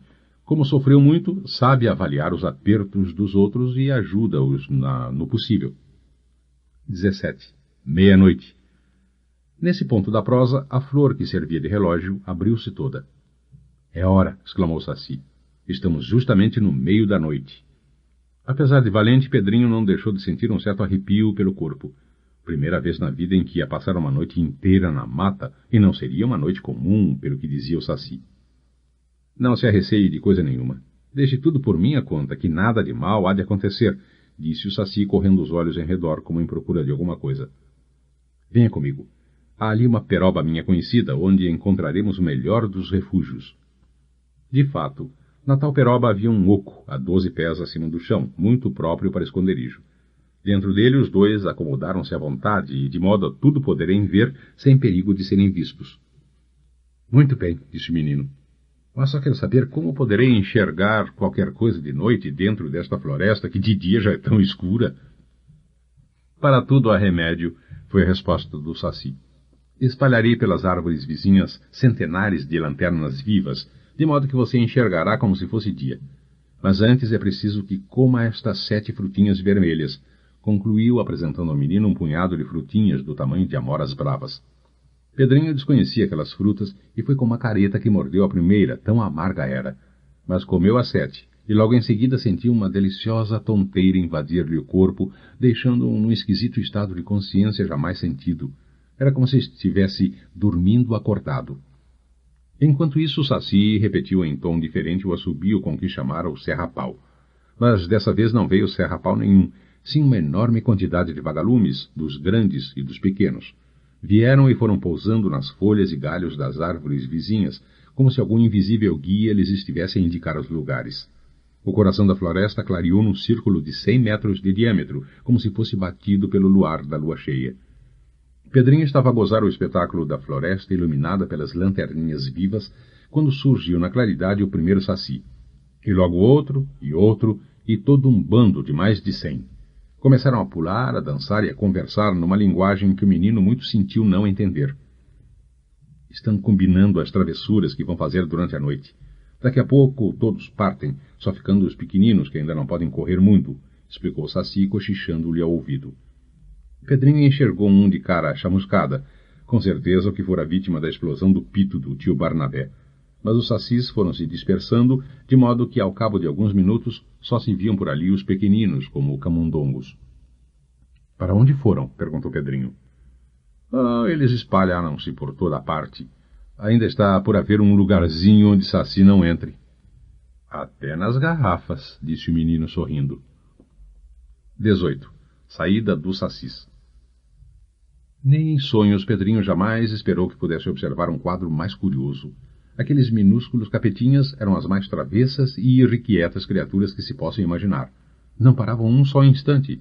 Cabriolavam nos musgos do chão, pulavam como pulgas, dançavam, inventavam 1000 travessuras, e tudo faziam sem por um só instante tirarem o pitinho da boca. Deram-se cenas muito engraçadas. 3 deles ficaram muito atentos, de narizinho para o ar, observando um morcego que despreocupadamente comia frutinhas de uma enorme figueira. Depois de cochicharem entre si, treparam a figueira com todas as cautelas para não assustar o morcego. Foram por trás dele e, de repente, zás, pularam-lhe ao lombo como perfeitos cowboys. O morcego levou um grande susto e começou a corcoviar no ar, em voos tontos, enquanto os 3 cavaleiros, firmes na sela como carrapatos, davam assobios agudíssimos num grande contentamento. Outro havia trepado em um arbusto e descoberto um ninho de beija-flor com 3 ovinhos. Imediatamente deu brado de alarma, chamando os companheiros. Reuniu-se um bando em redor do ninho, cujos ovos foram retirados e levados para o chão. Lá acenderam uma minúscula fogueirinha e assaram os ovos e os comeram com grande alegria e gulodice. E quantas outras travessuras não observou Pedrinho? Os que agarraram um pobre caramujo pelos chifrinhos e fizeram prodígios para arrancá-lo da casca. Os que se divertiam em caçar vagalumes, matá-los e esfregar pelo corpo a substância fosforescente que os torna luminosos. Os que cavavam a terra descobriam minhocas, emendavam 3 e 4 para fazer uma corda de pular. Pedrinho estava completamente absorvido naquele curioso espetáculo, e assim passaria a noite se, em certo momento, o Saci não o puxasse para o fundo do oco. — Cuidado, disse ele. Estou sentindo catinga de lobisomem. Meu faro nunca se engana. 19. Lobisomem. Nem bem acabara o Saci de pronunciar estas palavras e Pedrinho notou grande rebuliço entre os sacizinhos. Parece que também pressentiram qualquer coisa, pois largaram das brincadeiras e desapareceram da floresta como por encanto. Era tempo. O mato começou a estalar como se algum animalão por ele viesse rompendo e por fim surgiu na clareira a carantonha sinistra de um lobisomem. Parou, farejou o ar como se estivesse sentindo o cheiro de carne humana. O Saci, porém, tivera a precaução de emitir um certo cheirinho a enxofre, e isso iludiu o lobisomem, que continuou o seu caminho e passou. O cheiro a enxofre disfarça o da carne humana, explicou mais tarde o Saci. Apesar do medo que sentira, Pedrinho pôde notar que o monstro tinha a pele virada, isto é, o pelo para dentro e a carne para fora, uma coisa horrível. No mais, era um perfeito lobo, embora de dimensões muito mais avantajadas. Assim que o lobisomem deixou a clareira, o menino respirou de alívio e pediu ao Saci que lhe contasse alguma coisa desses monstros. Dizem, respondeu o Saci, que quando uma mulher tem 7 filhos machos, o 7º vira lobisomem na noite das sextas-feiras. Sai então pelos campos, invade os galinheiros, onde come um produto de galinhas que não é o ovo, e também assalta e devora os cães e as crianças que encontra pelo caminho. Se alguém ataca um lobisomem e corta-lhe uma das patas, ele vira imediatamente o homem que é, e esse homem fica por toda a vida aleijado do membro correspondente à pata cortada. Pedrinho não resistiu à tentação de ver de perto as pegadas do monstro e, apesar das advertências do Saci, saiu do oco para examiná-las à luz de um vagalume. Mas não teve tempo. Assim que saiu do oco, ouviu um estranho rumor ao longe, seguido do agudo assobio do Saci chamando-o. Voltou precipitadamente. — Que há? — indagou. O Saci, que também parecia amedrontado, puxou bem para o fundo do esconderijo, murmurando: — A mula sem cabeça. A mula sem cabeça. A mula sem cabeça. Pedrinho estremeceu. Nenhum duende das florestas o apavorava mais que esse estranho e incompreensível monstro. A mula sem cabeça que vomita fogo pelas ventas. Muitas histórias a seu respeito tinha ouvido aos caboclos do sertão e aos negros velhos, embora Dona Benta vivesse dizendo que tudo não passava de crendice. A galopada aproximava-se. Já se ouvia o estalar dos arbustos que, em seu desenfreado galopar, a mula sem cabeça vinha quebrando. Súbito parou. — Vai mudar de rumo, murmurou Saci com cara mais alegre. E de fato foi assim. A mula retomou a galopada, mas em outra direção, e embora passasse por perto, não chegou ao alcance dos olhos do menino. — Que pena! — exclamou ele. — Tanta vontade que eu tinha de conhecer esse monstro. — Que pena! — repetiu Saci. — Que felicidade, deve você dizer. A mula sem cabeça é o mais sinistro duende que há no mundo. Tem o dom de transtornar a razão de todos que a veem. Por isso é que tive medo, não por mim, mas por você. Mas qual é a origem dessa mula? Uma história muito velha. Dizem que antigamente houve um rei cuja esposa tinha o misterioso hábito de passear certas noites pelo cemitério, não consentindo que ninguém a acompanhasse. O rei incomodou-se com isso e certa noite resolveu segui-la sem que ela o percebesse. No cemitério deu com uma coisa horrenda. A rainha estava comendo o cadáver de uma criança enterrada na véspera e que por suas próprias mãos cheias de anéis havia desenterrado. O rei deu um grito. Vendo-se pilhada, a rainha deu outro grito ainda maior e imediatamente virou nessa mula sem cabeça, que desde aquele momento nunca mais parou de galopar pelo mundo, sempre vomitando fogo pelas ventas. E foi assim que Pedrinho perdeu a única oportunidade que teve de ficar conhecendo pessoalmente o estranho monstro que tanto impressiona a imaginação dos nossos sertanejos. Ela corre sem cessar, espalhando a loucura por onde passa. Não existe criatura, seja bicho do mato ou gente, que não prefira ver o diabo em pessoa a ver a tal mula sem cabeça. É horrenda.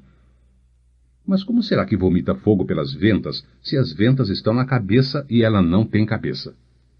Também não entendo, mas é assim, disse o Saci. 21. Más notícias. Parece que a mula sem cabeça tem a propriedade de afugentar os outros duendes da floresta, porque depois da sua passagem, tudo por ali ficou deserto de seres. Só 1 hora mais tarde é que os sacizinhos foram reaparecendo, um por um e ainda ressabiados. Mas reapareceram todos, afinal, e recomeçaram as travessuras, apenas interrompidas pela passagem da porca dos 7 leitões e do caipora. A porca dos 7 leitões é uma misteriosa porca, alva como paina, que passeia acompanhada dos seus 7 leitõezinhos, fossando o chão em procura de um anel enterrado. Só quando achar esse anel poderá quebrar o encanto e virar na baronesa que já foi. Por suas maldades, no tempo em que havia escravos, um feiticeiro negro transformou-a em porca e virou seus 7 filhos em leitões.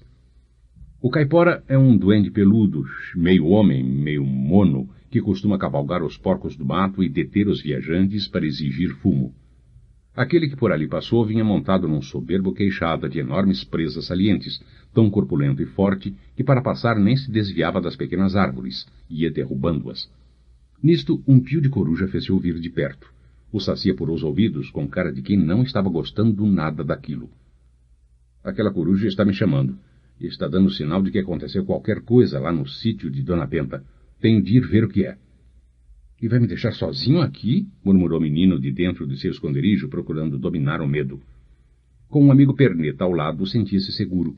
Mas ficar por minutos que fosse entregue a si próprio naquela mata cheia de mistérios, e ainda mais naquela hora sinistra da meia-noite, era duro de roer. Pedrinho, entretanto, dominou-se e disse, fazendo das tripas o coração: Pois vá, mas não se demore muito porque gosto muito da sua prosa, ouviu? Dando uma risadinha de quem compreendia perfeitamente o que se passava dentro do seu companheiro, o Saci foi falar com a coruja. Minutos depois regressou, visivelmente inquieto. Percebendo a mudança, Pedrinho indagou ansioso: Que há? Coisa muito grave. Quando saí do sítio de Dona Benta, deixei lá uma coruja, que é minha escrava, com ordem de avisar-me de qualquer coisa fora do comum que acontecesse. Pois bem, a coruja acaba de chegar com uma notícia nada agradável. Que é? Conte logo. A Cuca apareceu no sítio e furtou Narizinho. Não diga! Exclamou o menino com os cabelos arrepiados. Temos que salvá-la, Saci. Darei tudo quanto você quiser se me ensinar o meio de arrancar Narizinho das unhas desse horrendo monstro. A Cuca. Pedrinho ainda tinha bem fresca na memória a lembrança dessa bruxa das histórias que a ama lhe contara nos primeiros anos de sua vidinha. Lembrava-se até de uns versos que ela cantava para adormecê-lo. Durma, nenê, que a Cuca já lá vem. Papai está na roça, mamãezinha no Belém. Lembrava-se que, ouvindo essa cantiga, sentia uma ponta de medo e fechava os olhos e logo dormia. Depois que cresceu, nunca mais ouviu falar na Cuca, a não ser minutos antes, quando o Saci lhe contou que a Cuca era a rainha das coisas feias. Seria verdade? Verdade ou não, tinha de voltar ao sítio incontinente e de qualquer maneira. Vamos embora, Saci. Precisamos chegar ao sítio o quanto antes para saber com certeza o que há. Pode ser que a coruja esteja mentindo, mas também pode ser verdade. Mentira não é, disse o Saci. Minha coruja não mente. Mas pode ser que a menina tenha sido raptada por outro duende que não a Cuca. É o ponto que temos de verificar. E se for a Cuca mesmo? Que havemos de fazer? Não sei. Tenho de pensar nisso. A Cuca é bastante poderosa e má como ela só. Mas haveremos de dar um jeito. Tenho cá uma ideia. Venha comigo. Saíram do oco da peroba e tomaram o caminho do sítio de Dona Benta. A escuridão da noite não embaraçava em nada ao Saci, que, como filho das trevas, enxergava no escuro ainda melhor que ao sol. Mas o pobre Pedrinho padeceu um bocado. Só podia guiar-se pela brasa do cachimbo do Saci, de modo que tropeçou em muito cipó e toco de pau podre, afundando os pés em formigueiros e buracos de tatu, espinhando-se na cara e nos braços. Mas era tal a sua ânsia de chegar que nem sequer a dor das arranhaduras sentiu. Nesta andadura chegaremos tarde, disse de repente o Saci. Se você é bom cavaleiro, poderemos ir montados num porco do mato. Sou, já montei até num garrote bem taludo que deu os maiores corcovos do mundo sem conseguir derrubar-me. Pois então tudo está resolvido. Olhe, lá vem em nosso rumo uma vara de porcos. Suba a esta árvore. Assim que eu der sinal, atire-se de perna aberta para cima do lombo do que vem na frente. Eu irei na garupa. Assim fizeram. Subiram os dois a uma árvore baixa. Logo que o porco-chefe passou por debaixo da árvore, Pedrinho e Saci atiraram-se sobre ele, agarrando seus compridos pelos do congote. Assustado com aquela manobra, o pobre porco disparou numa galopada louca pela mata fora, na direção desejada pelo Saci. Este habilíssimo duendezinho tinha jeito para tudo, inclusive dirigir porcos do mato, como se os trouxesse seguros por um bom par de rédeas. Pedrinho não percebeu de que modo o Saci conseguia isso, nem teve tempo de o perguntar. Todas as suas energias eram poucas para manter-se firme no lombo da cavalgadura de nova espécie. Aquela corrida com Saci dentro da noite iria constituir a mais arrojada aventura de sua vida. Por mais anos que se passassem, ele jamais poderia esquecer-se dela. Chegam ao sítio. Depois de cumprida a caminhada, o menino percebeu que já estava em terras do sítio. Viu o rancho do tio Barnabé perto da ponte, em seguida os pastos e finalmente a casa da sua querida vovó. No terreiro saltaram do porco do mato, o qual, aliviado da carga, prosseguiu na carreira com maior velocidade ainda. Foram entrando. A casa estava silenciosa, de luzes acesas, coisa muito esquisita àquela hora da madrugada. Temos novidade, murmurou o menino. Luz acesa a estas horas é mau sinal. Na sala de jantar encontrou Dona Benta sentada na sua cadeirinha, com a cabeça apoiada nas mãos. Ao lado dela, tia Anastácia escarrapachada no chão. De tal modo absorvidas estavam as duas velhas que nenhuma percebeu a chegada dos valentes salvadores. — Que há, vovó? — foi gritando Pedrinho. Dona Benta ergueu a cabeça e arregalou os olhos, como se a aparição de Pedrinho fosse um sonho. Tia Anastácia fez o mesmo, mais assustada do que admirada de ver o menino outra vez. — Pedrinho! — exclamou a pobre avó com expressão de esperança nos olhos vermelhos de tanto chorar. — Até que enfim você apareceu.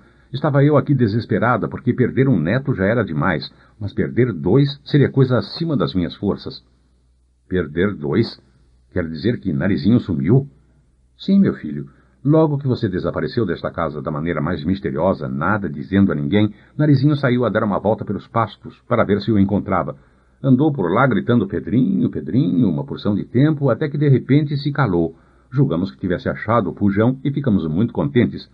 Mas o tempo foi passando e nada de Narizinho voltar.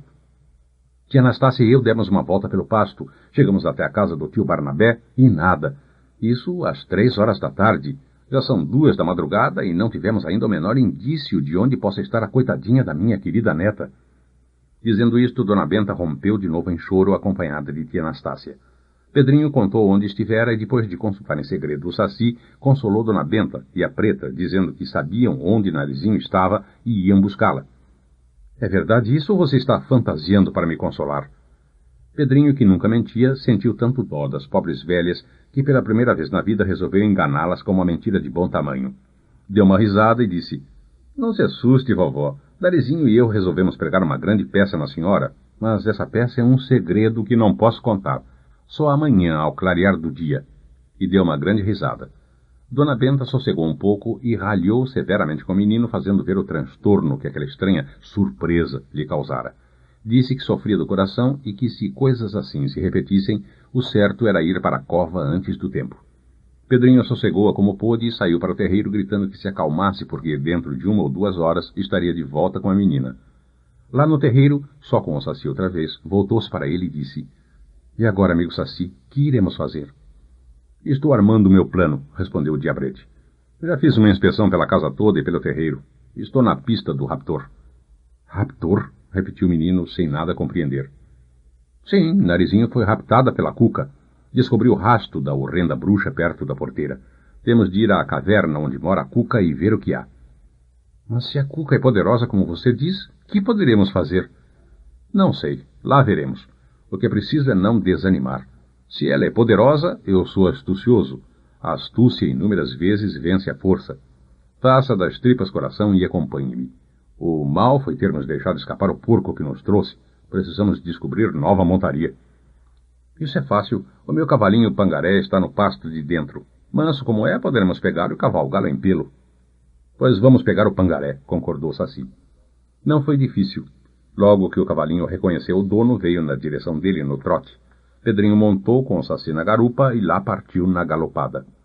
Pedrinho logo percebeu que qualquer animal montado pelo Saci mudava de modos, ficando não só mais ligeiro do que nunca e fogoso, como ainda com um senso de direção que parecia sobrenatural. Inúmeras vezes tinha cavalgado o Pangaré e galopado nele. Nunca, porém, o vira assim tão ardente e veloz. Era como se o Saci lhe comunicasse alguma força mágica que não é própria dos cavalos. Tal foi a velocidade desenvolvida que Pedrinho não pôde deixar de dizer: mais parece o famoso Pégaso do que o meu velho e lerdo Pangaré. Estou estranhando isto. Não estranhe coisa nenhuma, aconselhou Saci. Tudo são mistérios que só eu sei e que não vale a pena explicar agora. Não fale comigo, não me atrapalhe. Estou fazendo um grande esforço de cabeça para aperfeiçoar o meu plano de não só lograr a Cuca malvada, como ainda castigá-la como merece. Conte ao menos um pedacinho dessa grande ideia para me consolar. É uma ideia que aprendi com Dona Benta, respondeu Saci. Com vovó? Inquiriu o menino admirado. Como isso, se vovó jamais teve coragem de falar com você? Sim, nunca falou comigo, mas muita coisa do que ela disse eu ouvi de dentro da garrafa. Meus ouvidos são apuradíssimos. Lembro-me da história de um pingo d'água que ela contou certa noite. História de um pingo d'água? Repetiu o menino, cada vez entendendo menos. Não posso perceber onde você quer chegar. Quero chegar à caverna da Cuca, respondeu Saci brincalhonamente. Vendo que ele se recusava a contar o plano que tinha na cabeça, o menino calou-se. Esporeado pelo Saci, o Pangaré aumentou ainda mais a velocidade do galope, de modo que antes de meia hora já se achava numa região inteiramente nova para o menino. Onde estarei eu? Ia ele pensando, sem coragem de interrogar o Saci, de tal modo via concentrado nas combinações do seu célebre plano. 23. A Cuca. Súbito Saci exclamou. É lá. É lá o quê? Perguntou o Pedrinho. A caverna da Cuca, naquela montanha de pedras nuas. Conheço bem estes sítios. Pedrinho olhou na direção apontada e só viu grandes massas de sombras. Apesar de ser noite de lua, havia névoas no céu, de modo que a claridade não dava para perceber mais que o vulto da montanha estendida à sua frente. Que a região era pedregosa, isso Pedrinho logo percebeu, tais faíscas tirava do chão o seu cavalinho pangaré. Entretanto, não tropeçava, o que seria naturalíssimo num animal acostumado a só trotar por bons caminhos ou campos livres de pedras. Estou estranhando este cavalo, não pôde deixar de dizer o menino. Positivamente não é o mesmo, nem sequer tropeça. É que lhe dei a comer 7 folhas de uma planta que só eu sei para que serve. Logo vi. Seria ótimo que me ensinasse o segredo dessa planta. Com ela a gente poderia até transformar um burro morto em bucéfalo. O Saci, apesar das suas habilidades e espertezas de demoninho, ignorava a história dos cavalos célebres e, pois, ficou na mesma com a citação do tal bucéfalo. Que bicho é esse? Perguntou. Era o cavalo de Alexandre, o Grande, um cavalo bravíssimo que nenhum homem, fora Alexandre, jamais conseguiu domar. Um dia, quando estivermos sossegados, hei de contar a história dos grandes cavalos. Sim, interrompeu Saci, mas agora feche o bico. Estamos nos domínios da Cuca, onde qualquer imprudência nos pode custar caro. Essa horrenda bruxa tem ouvidos ainda mais apurados que os meus. Pedrinho calou-se. Nisto, a lua saiu detrás das nuvens e ele pôde ver melhor o sítio onde se achava. Bem à frente erguia-se a muralha de uma montanha de pedras negras com um arvoredo retorcido brotando das brechas. Era uma paisagem diabólica que punha nos nervos das criaturas o mais esquisitos dos arrepios. Lugar bom mesmo para a morada de monstros como a Cuca. É ali, murmurou baixinho Saci, apontando para uma abertura negra. É ali a entrada da caverna da grande malvada. Como sabe? Perguntou Pedrinho, tolamente. Que pergunta? Respondeu Saci com ironia. Sei porque sei. Tinha graça que um Saci não soubesse onde mora a Cuca. Mas silêncio. Temos que entrar com 1000 cautelas, de arrasto, como se fôssemos cobras. Não. O melhor é nos disfarçarmos em folhagem. Como isso? Nada de perguntas. Faça o que eu fizer sem discutir, ordenou o diabrete, afastando-se dali para arrancar braçadas de folhas da árvore mais próxima. Pedrinho fez o mesmo. Em seguida, o Saci lascou da mesma árvore umas embiras, com as quais amarrou a folhagem em redor do seu corpinho. O menino fez o mesmo. Ficaram tal qual 2 arbustos móveis e, assim disfarçados, dirigiram-se para a caverna do horrendo monstro, pé ante pé, tão devagarzinho que levaram 20 minutos para caminhar uns poucos metros. Súbito, ao dobrarem uma curva, viram lá num canto a rainha. Estava sentada diante de uma fogueira, de modo que a claridade das chamas permitia que as folhagens lhe vissem a carantonha em toda a sua horrível feiura. Que bicha! Tinha cara de jacaré e garras nos dedos como os gaviões. Quanto à idade, devia andar para mais de 3.000 anos. Era velha como o tempo. Estamos de sorte, disse o Saci ao ouvido do menino. A Cuca só dorme uma noite cada 7 anos, e chegamos justamente numa dessas noites. Como sabe? Indagou Pedrinho, cuja curiosidade não tinha limites. O Saci danou e ameaçou, se continuasse com tais perguntas, de deixá-lo ali sozinho para ser devorado pelo monstro. Em seguida queimou na brasa do pito uma misteriosa folha que havia apanhado pouco antes, sem que o menino percebesse. Esta fumaça vai fazer que o sono da rainha seja mais pesado do que todas as pedras desta gruta. Depois de estar completamente adormecida, temos de amarrá-la muitíssimo bem amarrada. Logo que a fumaça alcançou o focinho da Cuca, esta, que já estava dando mostras de sono, pendeu a cabeça de lado e roncou. Já caiu no sono, disse o Saci. Podemos agora tirar nossa roupa de folhas e sair em busca de cipós. Conheço um cipó que vale por quanta corda existe. Até parece cipó próprio de amarrar cucas. Despiram-se das folhas e saíram da caverna muito satisfeitos, porque as coisas estavam correndo às 1000 maravilhas. 24. O novelo de cipós. Cortado o cipó, trouxeram-no em 2 grandes rolos e sem receio nenhum, pois os roncos da Cuca mostravam que ela estava a dormir como quem não dormia há 7 anos, começaram a amarrá-la dos pés à cabeça. Mais uma vez, Pedrinho teve de reconhecer como era hábil e arteiro o seu amigo Saci. Amarrar parece coisa fácil, mas não é. Se Pedrinho houvesse amarrado a Cuca, o mais certo era que com 2 safanões a bruxa se livrasse da cipoada num minuto. Mas com o Saci deu-se coisa diferente. O diabinho parecia nunca ter feito outra coisa na vida. Amarrou-a com a mesma ciência com que as aranhas amarram as moscas nas suas teias, sem deixar um ponto fraco. O segredo, explicou ele, era estudar a amarração de modo que, ao despertar, a Cuca não pudesse fazer o menor movimento. Porque se a criatura amarrada puder fazer um pequeno movimento, por menor que seja, afrouxará um ponto no amarralho. Depois afrouxará outro ponto, e assim iria até libertar-se de uma vez. Terminada a obra, em vez de Cuca, viu-se no chão um verdadeiro carretel de cipó. Sim, senhor, exclamou Pedrinho. Aprendi mais hoje do que em toda a minha vida. Esta diaba pode ter a força de 100 elefantes, mas duvido que escape da nossa amarração. O Saci sorriu daquela nossa, mas calou-se. Limitou-se a enxugar o suor da testa. Temos agora de acordá-la, disse depois. Deixe esse ponto comigo, pediu o menino. Com um bom pau de guatambu, eu acordo-a bem acordada. Nada de paus. Você não conhece a Cuca. Um monstro de 3.000 anos como ela havia de rir-se das pauladas de um menino como você. À força é impossível lutar com ela. Temos de usar da astúcia. A arma a empregar vai ser o pingo d'água. Lá vem o pingo d'água outra vez, exclamou o menino. Até parece caçoada, querer, com um pobre pingo d'água, dominar uma bruxa destas. Pois fique sabendo que é o único meio. Pedrinho não entendeu, ficando de boca aberta a ver as manobras do Saci. A engenhosa criaturinha trepou, que nem macaco, pelas estalactites gotejantes da gruta, até alcançar a que ficava bem a prumo sobre a cabeça da Cuca. E lá, então, encaminhou um fiozinho d'água de modo que gotejasse lentamente bem no meio da testa da Cuca. Basta isso, disse ele. No começo ela nem sente, mas com a continuação a dor vai ficando tamanha que há de dar-se por vencida. Sim, senhor, murmurou o menino. Está aí uma invenção que nunca imaginei. Mas agora me lembro que vovó nos contou uma história assim. Pois é, disse o Saci. Ambos ouvimos essa história, mas só eu prestei atenção e já estou tirando partido do que aprendi. Sou 10 vezes mais esperto que você, Pedrinho. Não acha? O menino não teve remédio senão achar que era mesmo. Os pingos começaram a cair. Os 100 primeiros nenhuma impressão fizeram na bruxa, cujo sono parecia dos mais gostosos. Daí por diante já esse sono não pareceu mais tão calmo. Começou a fazer caretas, como se estivesse sonhando algum sonho horrível. Por fim abriu um olho e depois o outro. Por vários minutos permaneceu apatetada, vendo diante de si aquelas duas criaturas de mãos na cintura a olharem para ela sem dizer coisa nenhuma. Depois a sua inteligência foi acordando e notou o pingo a lhe cair na testa. Quis mudar de posição. Não pôde. Só nesse momento viu que estava amarradinha como se fosse um carretel e condenada à mais absoluta imobilidade. O pingo d'água. A cólera da Cuca foi medonha. Deu um urro de ouvir-se a 10 léguas dali, tamanho e tão horrendo que, por um triz, Pedrinho não disparou na corrida. E outro urro, e mais de 100.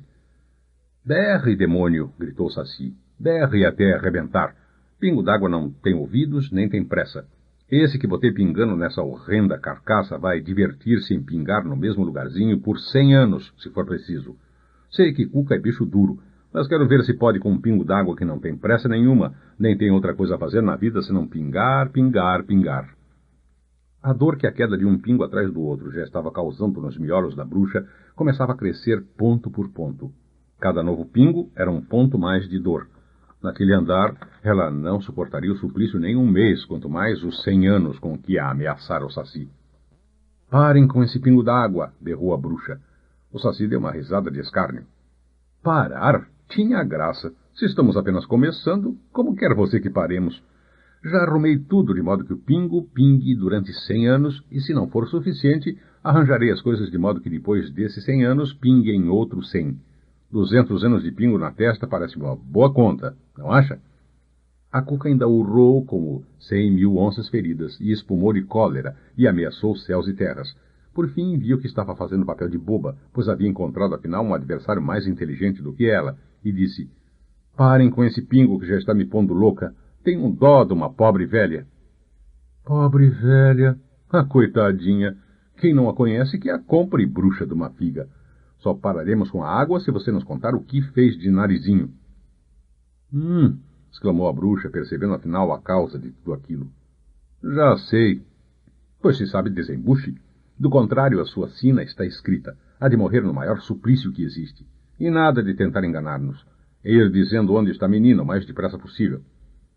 Farei o que quiserem, mas primeiro ande desviar de minha testa este maldito pingo que está me deixando louca. Assim será feito, disse o Saci, trepando de novo as estalactites e desviando o fiozinho d'água para um lado. A Cuca deu um suspiro de alívio. Tomou fôlego, descansou um bocado. Depois disse, encantei essa menina que vocês procuram. Mas só poderei romper o encanto se vocês me trouxerem um fio de cabelo da Yara. Sem isso é impossível. Não seja essa dúvida, respondeu Saci. Iremos buscar o fio de cabelo da Yara. Mas se ao voltarmos você não quebrar o encanto, juro que deixarei o pingo a pingar nessa horrenda testa, não 100 anos, mas 100.000 anos. Está ouvindo? E dizendo isto, tomou Pedrinho pela mão e retirou-se com ele da caverna. 26. A Yara. Vamos à cachoeira onde mora a Yara, disse. Essa rainha das águas costuma aparecer sobre as pedras nas noites de lua. É muito possível que possamos surpreendê-la a pentear os seus lindos cabelos verdes com o pente de ouro que usa. Dizem que é criatura muito perigosa, murmurou Pedrinho. Perigosíssima, declarou Saci. Todo cuidado é pouco. A beleza da Yara dói tanto na vista dos homens que os cega e os puxa para o fundo d'água. A Yara tem a mesma beleza venenosa das sereias. Você vai fazer tudo direitinho como eu mandar. Do contrário, era uma vez o neto de Dona Benta. Pedrinho prometeu obedecer cegamente. Andaram, andaram, andaram. Por fim chegaram a uma grande cachoeira, cujo ruído já vinham ouvindo de longe. É ali, disse o Perneta apontando. É ali que ela costuma vir pentear-se ao luar. Mas você não pode vê-la. Tem de ficar bem quietinho, escondido aqui atrás desta pedra e sem licença de pôr os olhos na Yara.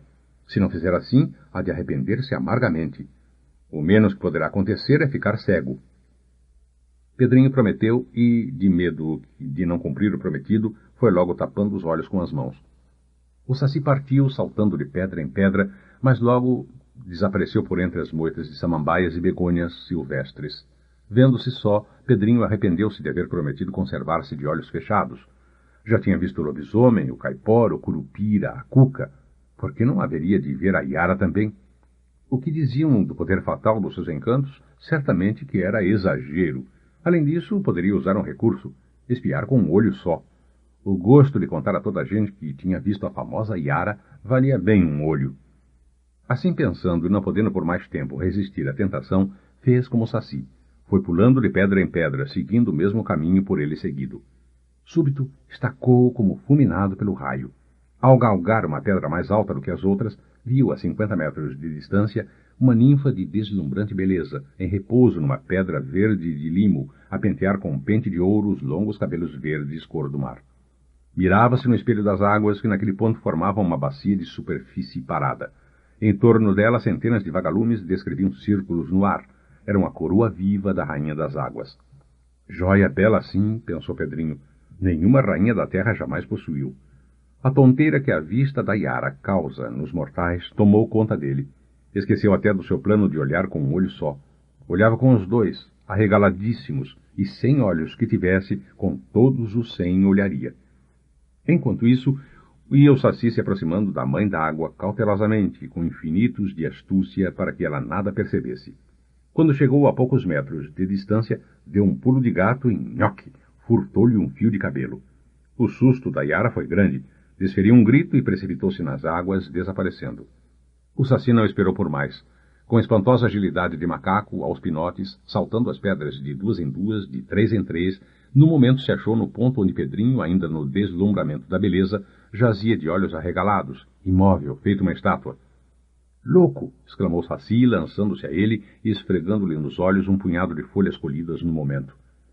Não fosse o acaso ter posto aqui ao meu alcance esta planta maravilhosa, e você estaria perdido para sempre. Louco, 10 vezes louco, louquíssimo que você é, Pedrinho. Por que me desobedeceu? Não pude resistir, respondeu o menino logo que a fala lhe voltou. Era tão linda, tão linda, tão linda, que me considerei feliz de perder até os 2 olhos em troca do encantamento de contemplá-la por uns segundos. Pois saiba que cometeu uma grande falta. Não devia pensar unicamente em si, mas também na pobre Dona Benta, que é tão boa, e na sua mãe, e em Narizinho. Eu, apesar de um simples saci, tenho melhor cabeça do que você, pelo que estou vendo.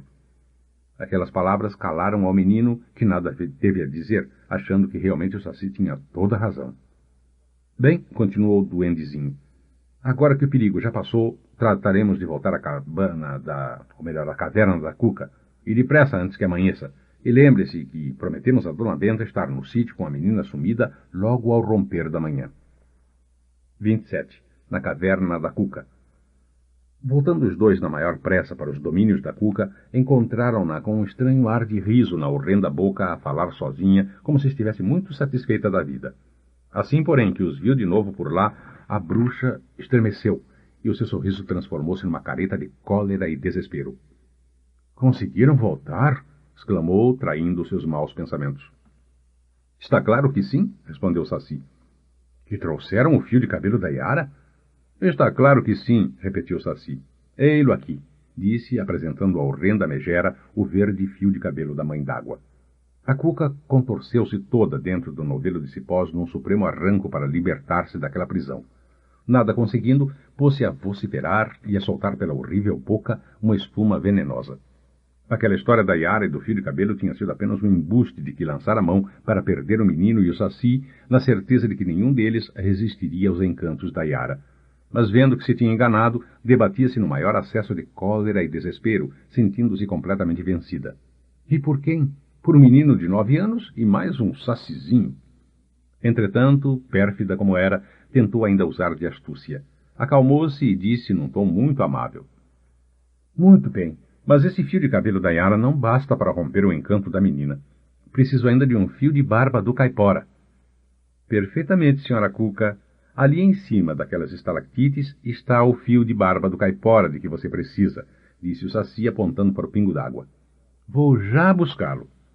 Vendo pela firmeza das palavras do Saci que era inútil tentar enganá-lo segunda vez, a Cuca deu um profundo ai e confessou-se vencida. Meus parabéns, vocês descobriram a única arma no mundo capaz de vencer uma cuca, esse miserável pingo d'água. Farei como querem. Desencantarei a menina. Voltem ao sítio, procurem perto do pote d'água uma flor azul que lá deixei, arranquem-lhe as pétalas e lancem-nas ao vento logo ao romper da manhã.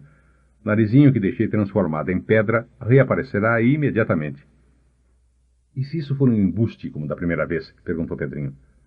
Não é. Reconheço que fui vencida e que seria tolice teimar. Voltem ao sítio, façam o que eu disse e depois venham desamarrar-me. Juro que jamais perseguirei qualquer pessoa lá do sítio. 28. Desencantamento. A madrugada já vinha rompendo quando os dois aventureiros chegaram de novo ao sítio. Dona Benta e tia Anastácia estavam ainda acordadas, porém mais calmas do que da primeira vez. Assim que os viram entrar, exclamaram ambas ao mesmo tempo. Trouxeram Narizinho? Sim, vovó, respondeu Pedrinho, sem ter a certeza de que ela se desencantaria ou não. Espere mais um minuto que vai ver de novo a soneta, forte e corada como sempre. Falou e correu a ver se atrás do pote existia alguma flor azul. Lá estava ela, tal flor azul, esquisitíssima e diferente de todas as flores conhecidas. O menino tomou-a, desfolhou-a e lançou as pétalas ao vento, como a Cuca mandara. Mal acabou de fazer isso, um fato maravilhoso se deu. Uma pedra do terreiro que ninguém se lembrava de ter visto ali, principiou a inchar, a crescer e a tomar forma de gente.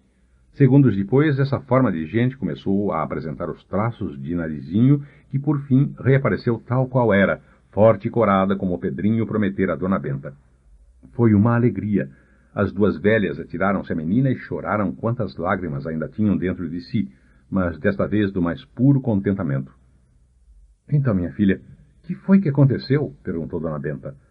Narizinho, ainda tonta, de pouco se recordava. Minutos após, entretanto, suas ideias principiaram a aclarar-se e pôde contar o que havia sucedido. Estou me lembrando, disse, correndo a mão pela testa. Foi assim. Eu estava com a Emília debaixo da jabuticabeira. De repente, uma velha muito velha e coroca aproximou-se de mim com um sorriso muito feio na cara. — Que a senhora deseja? Perguntei-lhe, naturalmente. — Desejo apenas oferecer à menina esta linda flor, respondeu ela, apresentando-me uma flor azul muito esquisita. — Cheire, veja que maravilhoso perfume tem. Eu, sem desconfiar de coisa nenhuma, cheirei a tal flor, e imediatamente meu corpo principiou a endurecer. Perdi a fala, virei pedra. De nada mais me lembro, senão que, de repente, fui revivendo outra vez e aqui estou. Só então Dona Benta compreendeu que Pedrinho a tinha enganado para evitar que ela morresse de dor, e perdoou-lhe aquela boa mentira. Depois fez-lhe grandes elogios, quando soube do muito que ele tivera de lutar para que a horrenda Cuca revivesse a menina. Vejo, Pedrinho, que você é um verdadeiro herói. Essa proeza que acaba de realizar até merece aparecer num livro, como uma das mais notáveis que um menino da sua idade ainda praticou. Espere, vovó, disse Pedrinho com modéstia. Se a senhora emprega essas palavras para mim, que palavras empregará para o meu amigo Saci? Na verdade, foi ele quem fez tudo. Sem a sua astúcia e conhecimento da vida misteriosa da floresta, dos hábitos da cuca, eu sozinho nada teria conseguido. Absolutamente nada. Agradeça ao Saci, que não faz senão dar ao seu dono, como diz tia Anastácia. Todos se voltaram para o Saci. Mas que é do Saci? Exclamaram a um tempo. Procuraram-no por toda parte inutilmente. O heróico duendezinho de uma perna só havia desaparecido. Ingrato! Exclamou Narizinho com tristeza.